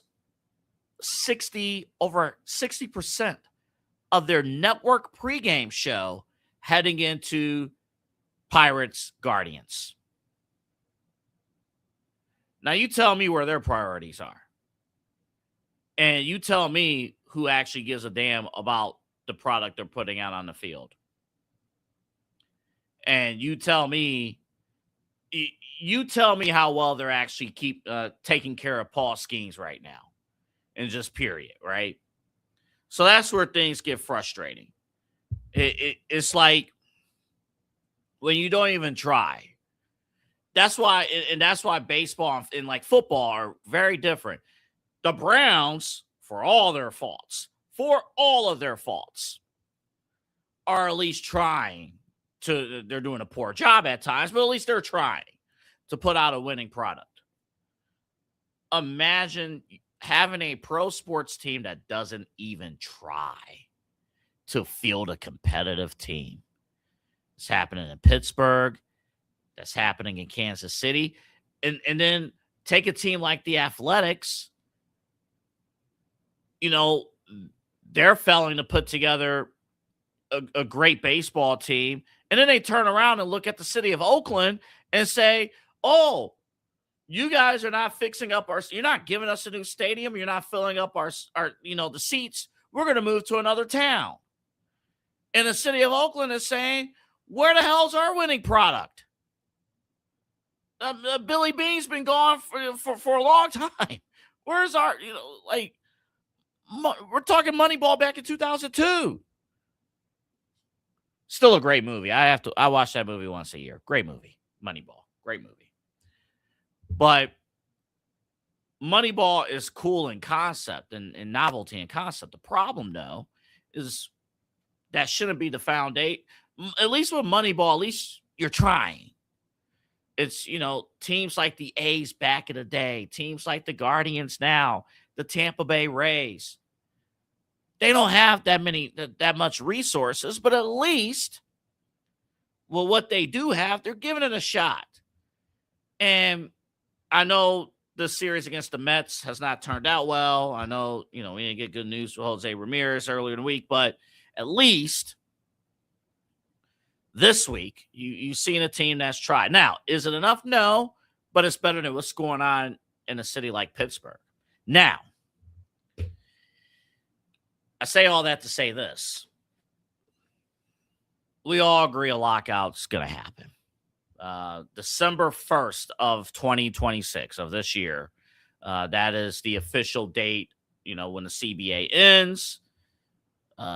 Very few people expect any type of agreement to be made by that point, and it probably won't be. Baseball is kind of screwed from this standpoint, right? If the Dodgers win it all, it kind of it confirms what a lot of people have said, right? It confirms that you have a team that has unlimited resources. They win all the damn time, and they have prospects. It's a dynasty that nobody can stop, and we need to figure out a way to stop it if the Dodgers win it all. I'm not going to be a hypocrite either. If the Dodgers do win the World Series, I guarantee you on one of these shows, I'm going to say that. So I'm just forecasting even my own blind spots. I'm going to say something like that. And baseball fans are going to believe that. And, they're going to see that. But also having anywhere between 12 to 15 teams that would be under the hypothetical salary floor at this moment, that's a problem as well. There's only one team that can save all of this. It's the organization that nationally might be one of the more respected organizations in all of baseball. It's the Cleveland Guardians. The Cleveland Guardians. So when the Cleveland Guardians made the moves earlier in the week, and they were great moves, when they made the moves, you got Buster Olney, you got others saying, hey, you know what? I have the Guardians ranked very high. It's so funny. It's funny when you hear national versus local perspective. Locally, we're ready to smash the Guardians for any mistake that they made, and it's very easy to do so now because they were just swept. But if you talk to national people about the Cleveland Guardians, there's nothing but love and respect for what this organization has done, because they're the one organization, along with Tampa Bay, that with their limited resources has, in the national eyes, all right, they're finally spending, they're finally, maneuvering and making things work with the resources that they have. And if somehow, some way, in an American League that's not as strong, an American League that's not as competitive as the National League, although right now we're in a dogfight in the Central, you get to the World Series, imagine if imagine if baseball plays out like baseball, right? You get to the World Series, all you need is 4 games, right? All you need is 4 W's. And if the Guardians, it doesn't matter who they face on the other side. And I'm not even talking about realistic chances. I'm just talking about what if. If the Guardians get hot, they get to October, they win a few series, things fall their way. Maybe they face the White Sox in the ALCS, and maybe they beat them, and they get to the World Series. It doesn't matter if Milwaukee's on the other side or the Dodgers. And which, by the way, I agree with Chris Rose. I didn't grab the clip, but Chris Rose made a point. He was like, why did Milwaukee not grab Scooble? I want to see if Eli has thoughts on it another time. We don't have time tonight. But why did Milwaukee not grab Scoop of all teams? But that's a topic for another day. I just thought Chris Rose did a great job talking about that. But if the Guardians win it all,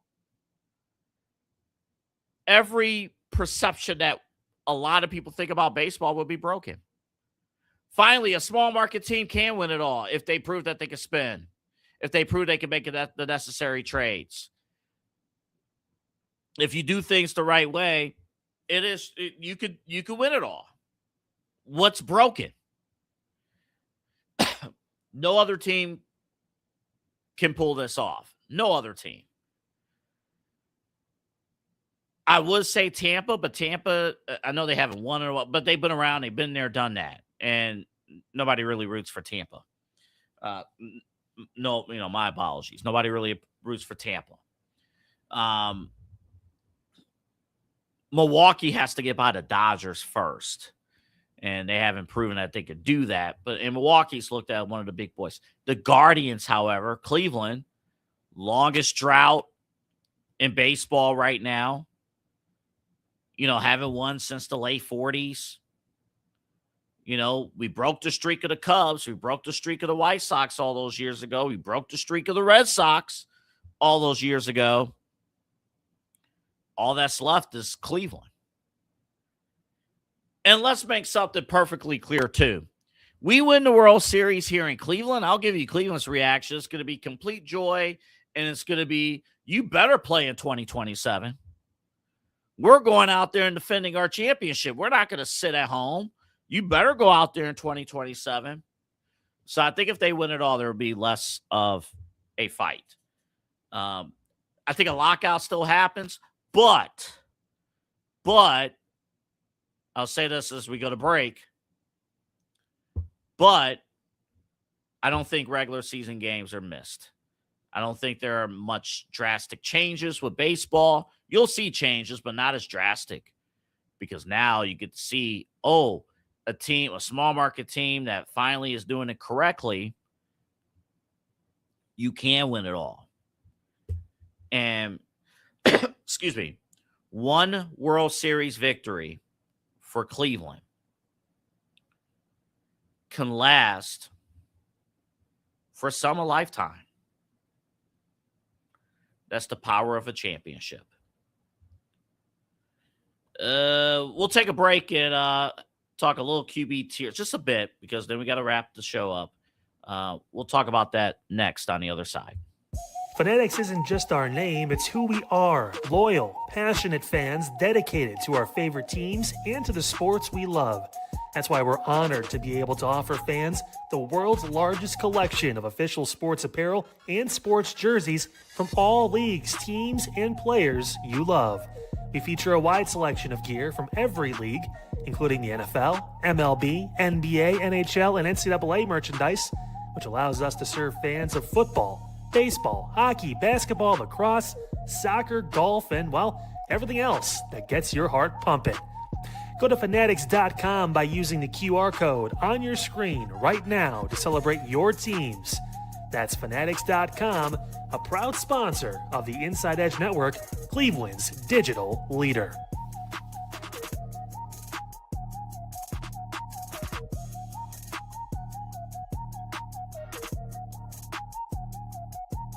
Small business owners are superheroes, but nowadays running your business means doing so inside your shop and on social media. That's why you should make Omega Video Marketing your sidekick.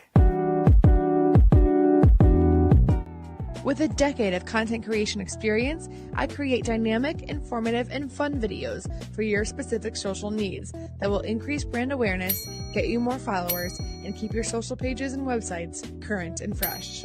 I offer flexible pricing and turn times and will work with you to understand your brand and your story. All of that comes from the heart. My award-winning expertise is just the cherry on top.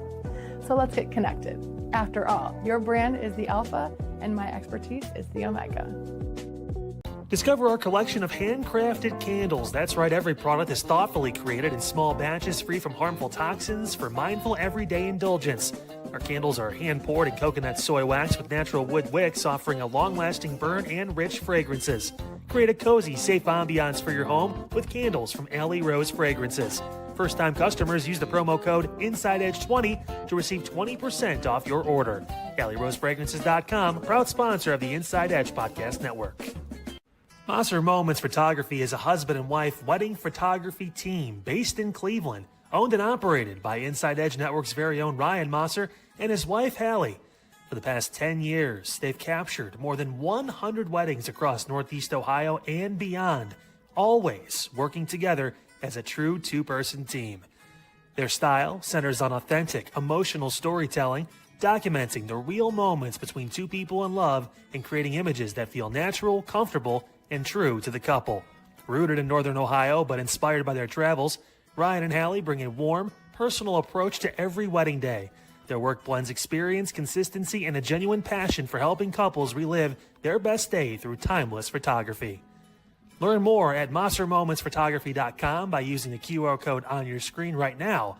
MaserMomentsPhotography.com, a proud sponsor of the Inside Edge Network, Cleveland's digital leader.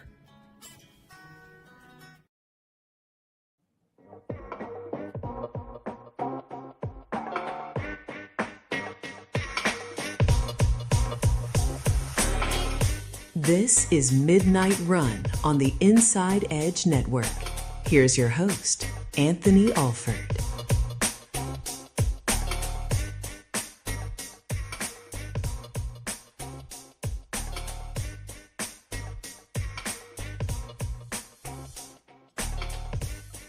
All right, so a little homework assignment for me. I have to compile our individual QB tiers list here and like make averages and things like that and send it out publicly here. Good, but everyone did a great job with these.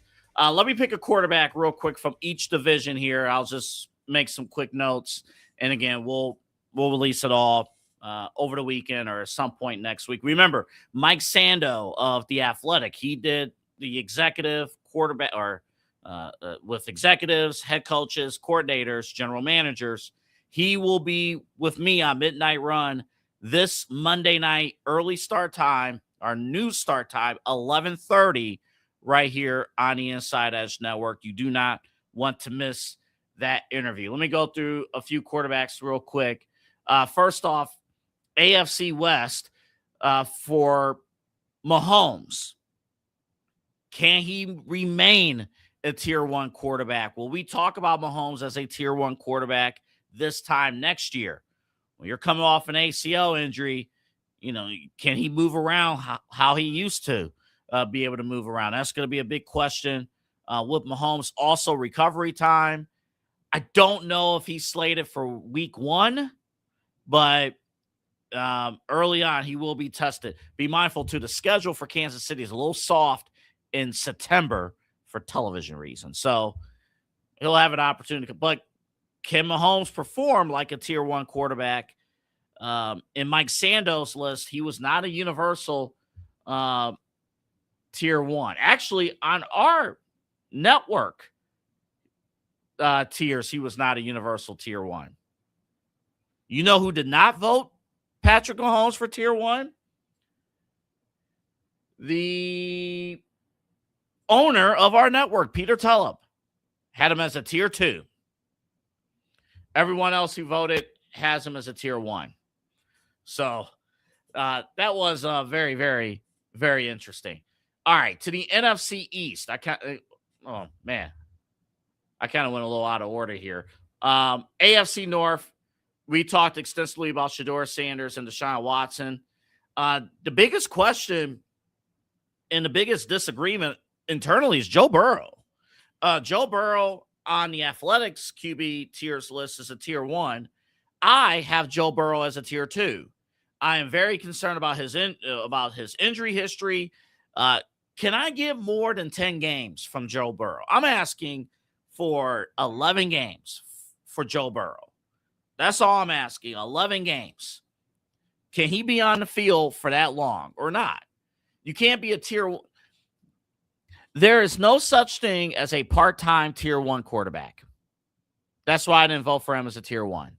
You cannot be a part-timer and be considered a tier 1, in my opinion. Now, Was I the only one? Let's see. Pete has him as a tier 2. Riziki has him as a tier 2. Everyone else has him as a tier 1. Joe Burrow.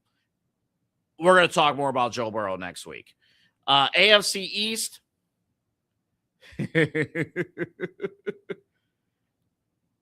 I would talk about Geno Smith. I'm not going to. I'll leave that to Eli. Drake May. Much harder schedule for the New England Patriots. When you go to the playoffs, you F around, you want to win divisions and stuff, you get a first-place schedule. So let's see what happens, with the Patriots. Now that they have a first-place schedule, tougher competition. I have Drake May as a tier 2. I believe everyone except Rob has him as a tier 2. Riziki has him as a tier 3 quarterback. But, yeah, let's see what happens with Drake May with a tougher schedule. AFC South, I have questions about C.J. Stroud. Can C.J. Stroud be that dude? He's on a contract year, folks. On a contract year, can C.J. Stroud be the dude that we expected him to be, the first year or two coming out of Ohio State with the Texans? Or has he hit his ceiling? Is this it? To be fair, he was missing pieces last year. By the way, kudos to Tank Dell. Tank Dell, horrific injury right before Christmas of 2024. Out the whole season, finally this week in full pads. So shout out to Tank Dell. Much respect. And I hope Tank Dell has a great comeback season. If he does, he has my vote for comeback player of the year if he does. But CJ Stroud is going to be an interesting one. I believe I have the lowest grade on CJ Stroud out of everyone. I do. I have him at tier 3. The rest of and Eli has him as tier 3. Actually, Eli, explain yourself with CJ Stroud. I'll mention as he comes on the screen. Autumn has CJ Stroud as a tier 1. Chad Bryant, Rob Riziki, Peter Tulloch, and Ryan Mosser and Evander has him as a tier 2. Myself and Eli has CJ Stroud in tier 3. Eli, explain your vote. Yeah, I mean, just based off the criteria, tier 2 is like it could consistently, for the most part, win games. You're not going to get it all the time, but, he can kind of defeat most of the odds. We haven't seen that out of CJ Stroud. That's coming from somebody that has him on their fantasy football team. Look, I mean, that aside for a moment, you've seen the dip off or the drop off from CJ Stroud from year 1 to year 2 to year 3. I mean, you've seen it. And he's been a beneficiary of a fantastic defense. That's what the Texans invested in primarily when it came to that Deshaun Watson trade that we know so well here in Cleveland. They obviously got Willie Anderson. That completely reset how that defense was shaped. D'Amico Ryans, he's a defensive-minded coach. Maybe that kind of plays into a little bit with CJ Stroud too to keep in mind, but I haven't seen him necessarily take over a game, a meaningful game where he just takes over recently.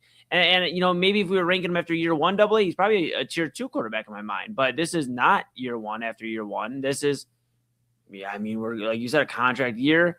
I have him at tier 3. I think he needs a running game or a defense. And right now he has a defense that keeps him in games. Let's remind, everybody, the postseason game against the Steelers, that defense won them that game. It wasn't because of CJ Stroud. It was because the defense of the Houston Texans played very good ball. So I'm curious to see, but I think, he can have a good year. We talked yesterday about Shador and some of these guys that can make a jump. I think we could see CJ Stroud become a tier 2, maybe even tier 1. If he has a hell of a year, I have no problem putting him tier 1 because there has been a few strong seasons from him, but we haven't seen rookie CJ Stroud that level since rookie CJ Stroud. No, I agree. And I don't feel right now at this stage he could outduel any of the tier 2 quarterbacks at this moment.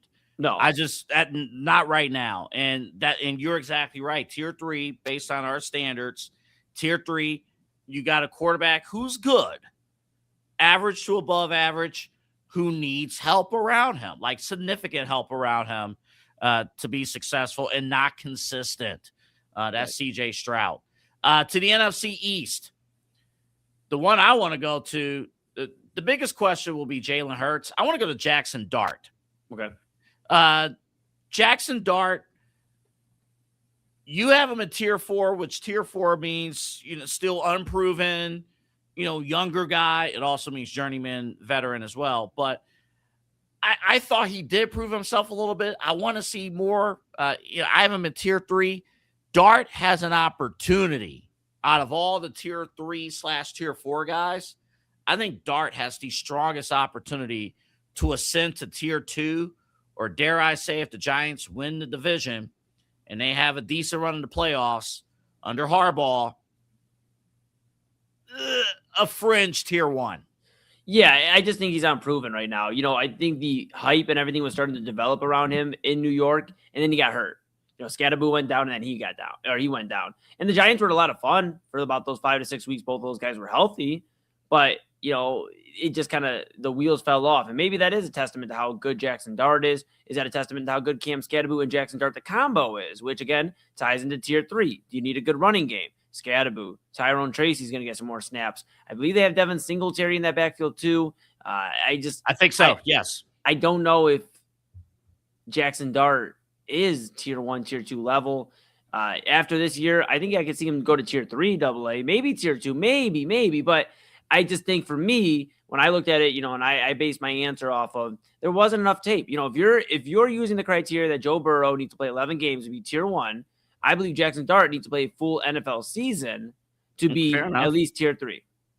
Fair enough. To the NFC North. Oh, you said something about Kyler Murray. I heard you on Primetime. Yeah. Oh, I heard you on Primetime. So tell the audience what you said about Kyler Murray. I think Kyler Murray is going to be an MVP candidate this year. Now, will he be a finalist? We'll see. But I think when we discuss, who's your 5 to 6 guys after week 10 or 11 who are being discussed, I think it's time, and I had a different take a little bit about the Vikings, but the more and more I've thought about it, I think the Vikings have a really strong chance to win the NFC North. I know it sounds crazy to a lot of people. Their defense was coming along very well at the end of the season last year. They were starting to find some momentum. Justin Jefferson's still there. Justin Jefferson wants to win. He loves Minnesota. He was at SummerSlam, obviously hyping up the crowd. He is invested. While every other star receiver said, I want out of my city, he is locked in with Minnesota and rocked through a lot of tumultuous stuff. And if he can put up with 2 seasons of J.J. McCarthy, he sure as hell can put up with Kyler Murray. And the one thing I think a lot of people forget about, yes, Kyler Murray is a smaller quarterback. Yes, he has his problems with not putting down the controller. I get it. I do believe Kevin O'Connell, of all people, who has helped shape Sam Darnold's career to where he went to Seattle after and won a Super Bowl. You look at some of these other guys that he's worked with in the past, he's had success. I think the same is with Kyler Murray, a former number 1 overall pick and a guy that can air it out. He's going to Minnesota where they're in a dome, AA. So it's not like he changes anything. It's like, hey, it's basically warm weather because you're in a dome. Yeah, maybe a little chilly from the outside elements. I think Kyler Murray is going to have his best season as a pro this year. I think Justin Jefferson starts to flirt with 2,000 receiving yards this year. And I think the Vikings could be a problem. Do they win the division? Maybe not. But if not, they're a problem in the wild card. They could be the only thing that could stop Minnesota from winning the division. Detroit has a very easy schedule. So Detroit might get some easy wins, and it might, but I could see playoffs. I have Kyler Murray tier 3. I have him tier 3. Let's see what he has, right? Let's see. Right. I'll put it to you this way. If we're wrong here, then it's the player's fault here with Kyler Murray because the talent is there. The talent is there. Size might be a bit of an issue, but he has arm strength and he's mobile. Like he can still move around, and he has a big weapon, like you mentioned, Justin Jefferson. That is an X factor. Justin Jefferson, and no offense to Marvin Harrison Jr., but Marvin Harrison Jr. is not Justin Jefferson. He's not. And, you also, if Jordan Addison can stay, on the field for whatever reason, but if he could just stay on the field, and TJ Hawkinson, obviously still a good safety blanket. There's a lot to like in terms of when it comes to Minnesota in that offense. And again, if Kevin O'Connell can't fix him AA, there ain't no fixing Kyler Murray. But I've seen the success out of O'Connell and quarterbacks.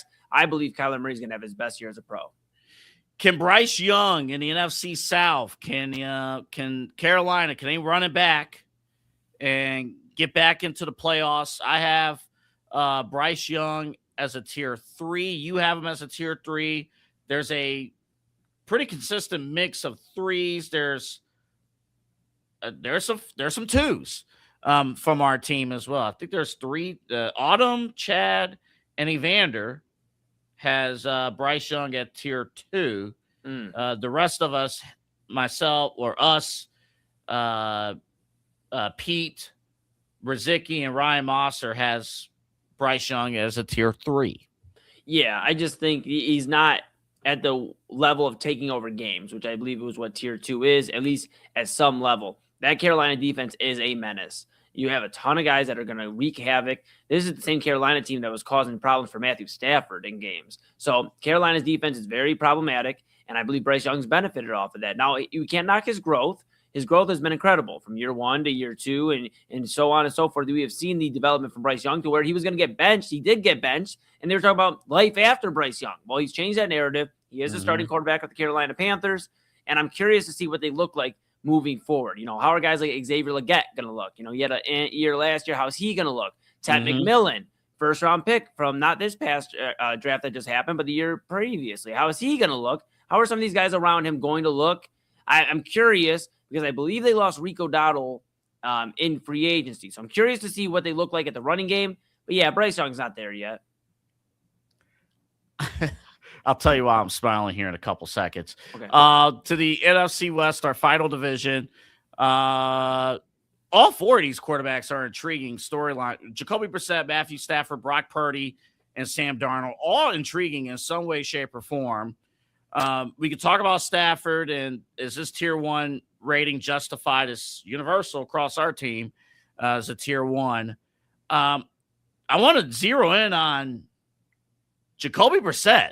Jacoby Brissett was the hardest one to grade out of every quarterback because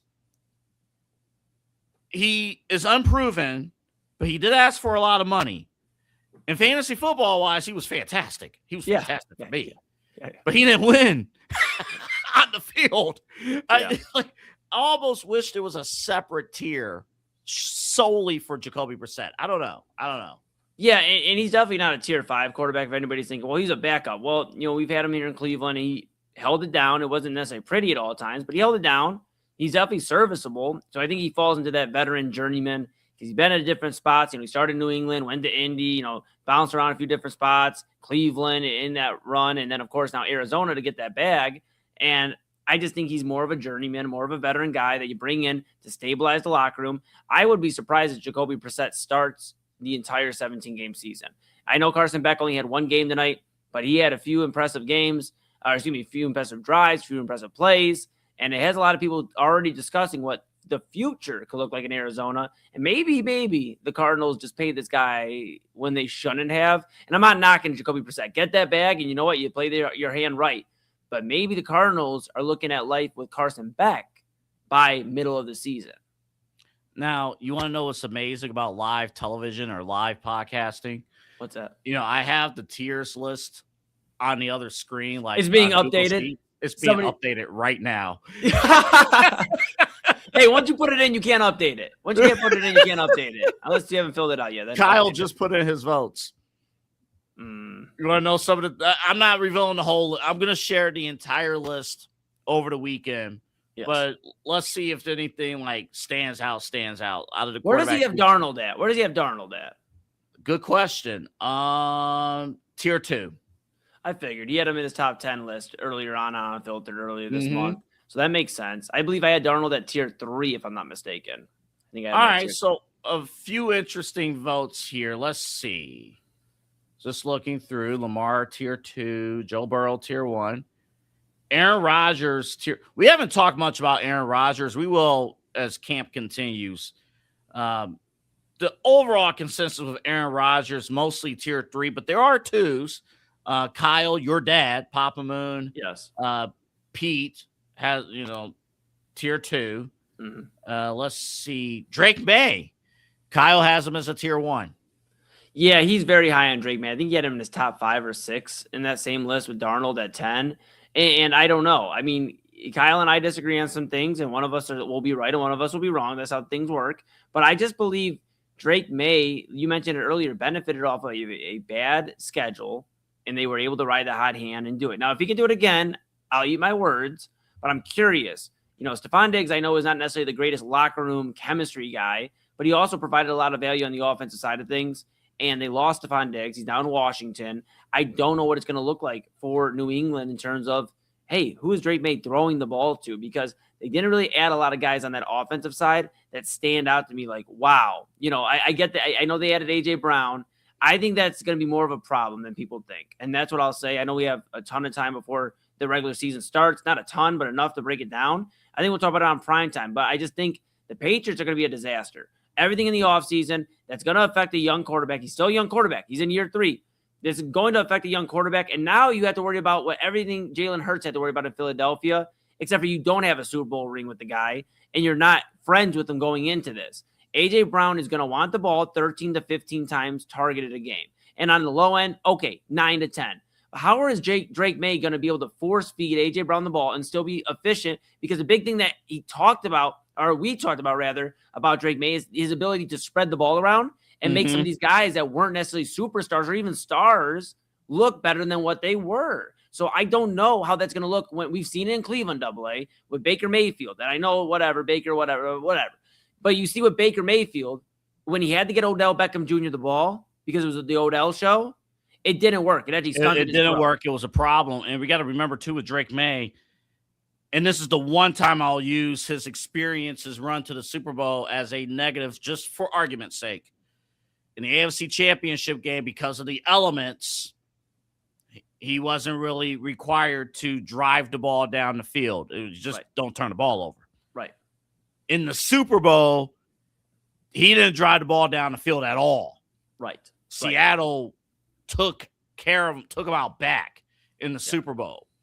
This is such a – sorry, real quick. I know you have go ahead. I know we're already well over 1 a.m. But what I'll say is I think this is a very important year for Drake May and A.J. Brown for both their careers, because this could really stunt the growth of Drake May if it turns into, hey, get A.J. Brown the football. We don't care if we lose 24-10. You've got to get him the football. And for A.J. Brown, all the talk of in Philadelphia, it was like A.J. Brown's the issue. It's not Jalen Hurts. It's not Nick Sirianni. It's not any of these other guys.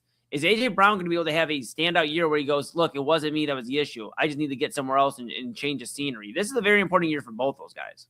Very important year for him, and very important year for Jalen Hurts. Our team is kind of split on Jalen Hurts. A good chunk of tier 2. I have him at tier 2. You have him as tier 1. Kyle has him. There's a few who has him in tier 1. I do need a vote for you on one player. There's one player I completely forgot about. Yeah, crazy that you forgot about the starting quarterback of the Indianapolis Colts. How could you? Carly Gordon or whatever. She's looking at you like, are you serious? We believe in this guy. And we believe in him. Full transparency, I have this guy as my fantasy football quarterback. I know, and I'm pretty sure you traded the guy that this guy is Jacoby Brissett. Yeah, and I'm pretty sure you traded the guy that you have on the tracker at one point. So, okay, I'm assuming you need a vote for, I'd guess, Daniel Jones. Okay. What do you have for Daniel Jones? Tier 3. Okay. Tier 3. I mean, he needs things to work around him. Jonathan Taylor is the Indianapolis Colts offense. Let's not make a mistake. And yes, there were a few fun Daniel Jones games. The reason he was able to have such success is because for the first time in a long time that the Colts didn't have to worry about them loading, 8 in the box to worry about Jonathan Taylor. They had to spread it out. And then when they started having Taylor run and just be a monster, he was an MVP candidate last year. When he was starting to run, now they put 8 in the box. So you saw how the offense worked early on when they started. They respected, a little bit of both sides of the game. Yeah. Taylor would tear through into the second wave, third wave of the defense. Okay, we got to put 8 in the box. As soon as they put 8 in the box, Daniel Jones, little quick dump off to the tight end. Hey, a little halfback tail, a little route out to the outside, whatever. But that's why I think Daniel Jones had success. It is literally dependent on Jonathan Taylor, which I'm actually surprised on a side note. He only got only $44 million, but he only got $44 million. I think he got severely underpaid. Yes, and the Colts should be thanking their lucky stars that they were able to get him back on board for another few years with that type of money. I fully agree. Now, I will say this too about Daniel Jones. He did not get an opportunity. I know they started 7-3, 8-3, the Colts. And he got hurt. I was very curious to see how that season would have finished with Daniel Jones because he finally, again, he was the number 6 pick of the draft all those years ago. Never really had sustained success in New York. He was finally showing something in Indy, and the injury prematurely into his season. So, I mean, I put down a 3, but a tier 4 grade, is very fair. Yeah. If you have him in tier 4, I think Autumn has Daniel Jones in tier 4. Kyle just put in tier 4. Yeah. I can live with a tier 4 grade with Daniel Jones because last season it went very differently from the other seasons. Yeah, no, absolutely. It's a lot of interesting things with Daniel Jones. How's the injury going to look? The recovery from injury. How is that offense going to look? Especially after the deflating season. They were the number 1 team in the AFC. Then everything hit the fan, and they were not even in the playoffs. How are they going to look going into this year? Final question. Yes. And this is from Kyle. Go down to the Saints quarterback.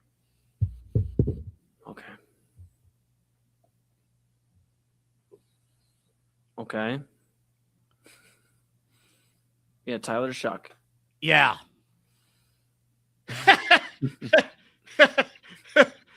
Our Saints fan already. The hell with tier 4. This is a tier 5. Get him out of there. I mean, and I know Kyle's hard on the Saints draft picks, Sheldon Rankins in the past, other guys. I mean, he did win games for the Saints. Actually, the reason the Saints had a lesser draft pick in terms of position is because Tyler Shuck was winning football games. Yeah. I don't think he's a long-term answer. Kyle and I have talked off air about how he feels as Brandon Whedon 2.0, but this time in New Orleans. As far as like you're building a long-term future, I don't know, but I mean, tier 4 is what I'd have Shuck at. I've heard. I'm going to be brutally honest on camera. I have not watched a lick of tape of this kid. I have no idea what he can do. It's crazy. You're calling him a kid. He's like 2 years old, younger than us. No, I'm kidding. I mean, he is like 27. He's I got to double check. Brandon Whedon all over again? Dude, he's 26. He'll be 27 on the 28th of next month. Oh, he's old. Never mind. He's old. Yeah, easy. I just turned 29. 27 is not old. Kyle says he's going to retire by week 10. I mean, you might be right. I mean, I don't know, man. Hey, they're getting ready for. According to people who are like, who's going to come back and perhaps win the, win their division, go to the playoffs. People are saying the Saints. And I'm interested. Here's the thing for Kyle. Because the NFC South, all hell could break loose. I mean, absolutely. If Atlanta does have a QB room and, they're all hurt, and then if Carolina can't run things back, and if Baker Mayfield is if the whole situation with Baker and his contract, if that backfires, here come the Saints marching on in. Right. And maybe Kyle is just starting to get his Arch Manning stuff ready already. Maybe he's already got his name-plated Arch Manning jersey. He's getting ready. They had Archie rather in New Orleans years and years ago. Maybe he's getting ready for Arch Manning in New Orleans. Speaking of Arch, I think that's how he should go into the weekend. I mean, what qualifies you to be a booty warrior? As somebody who's been single for almost 4 years, I can't give you any advice. What are the qualifications that you need that are required to become a booty warrior? Like, what do you have to do? I did see somebody wrestle with Bailey earlier, and somebody said that was one of the luckiest men in America today. Yeah, I mean, yeah. Yeah. I mean, a booty warrior. I mean, you gotta be all in on the booty.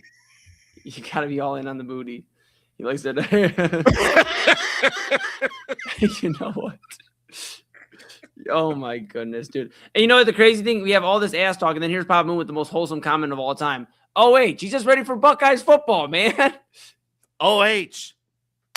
That ass. Oh, buddy. Maybe that's what we'll name tier 5 next year. We'll call the Cam Ward tier. Their ass. He's not ass. The Titans may still be ass. But some of these quarterbacks also ass. Oh, Not Booty man. Warriors, ass. Later on today, when you wake up this morning, Side Hustle Wrestling Podcast, the complete fallout from SummerSlam. We have a ton to talk about from SummerSlam. And I encourage you, if you're a wrestling fan, watch Side Hustle because SmackDown is going to be a tad bit busy tomorrow. Like, you got a whole new main event scene over on SmackDown. Like, it's really exciting stuff. And we went into the AAA tournament for Roman Reigns, his next challenge. Do you like that, by the way, Eli? I love it. I think it's so cool that they're incorporating AAA. You know, they talked about it at the last Mania, you know, at WrestleMania when they said, you know, this is a joining forces type of thing. I think it could be really, really cool. And I'm excited about that.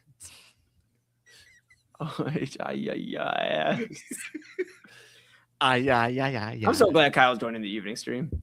Man, I can't wait. Oh, I can't. Oh, you guys are going to have the most classic overruns. Oh, my goodness. Oh, yeah. From Kyle into Chad and I. Yeah. Oh, my shit. Lord. Oh, my Lord. Oh, my. And what's going to be even great, I think, I'm not speaking anything into existence, but I would imagine the Thursday hits with Jake will continue. Oh, Lord. Is that going to be what, Thursday? He's listening. Kyle, is that going to be Thursday at 9:30, I'm assuming?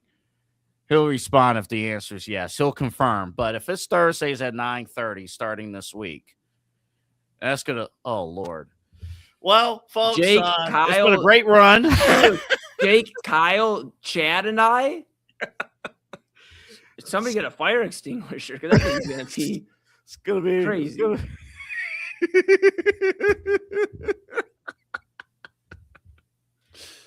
Kyle has had too much caffeine, or maybe he got into some of those cupcakes we had on Saturday. Maybe. Hey, man. Hey. So did whoever Bailey was wrestling. Yeah, that was a lot of cake. That was a lot.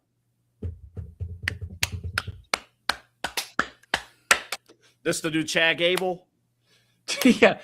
They're not yelling skull. They're like, damn. Dang.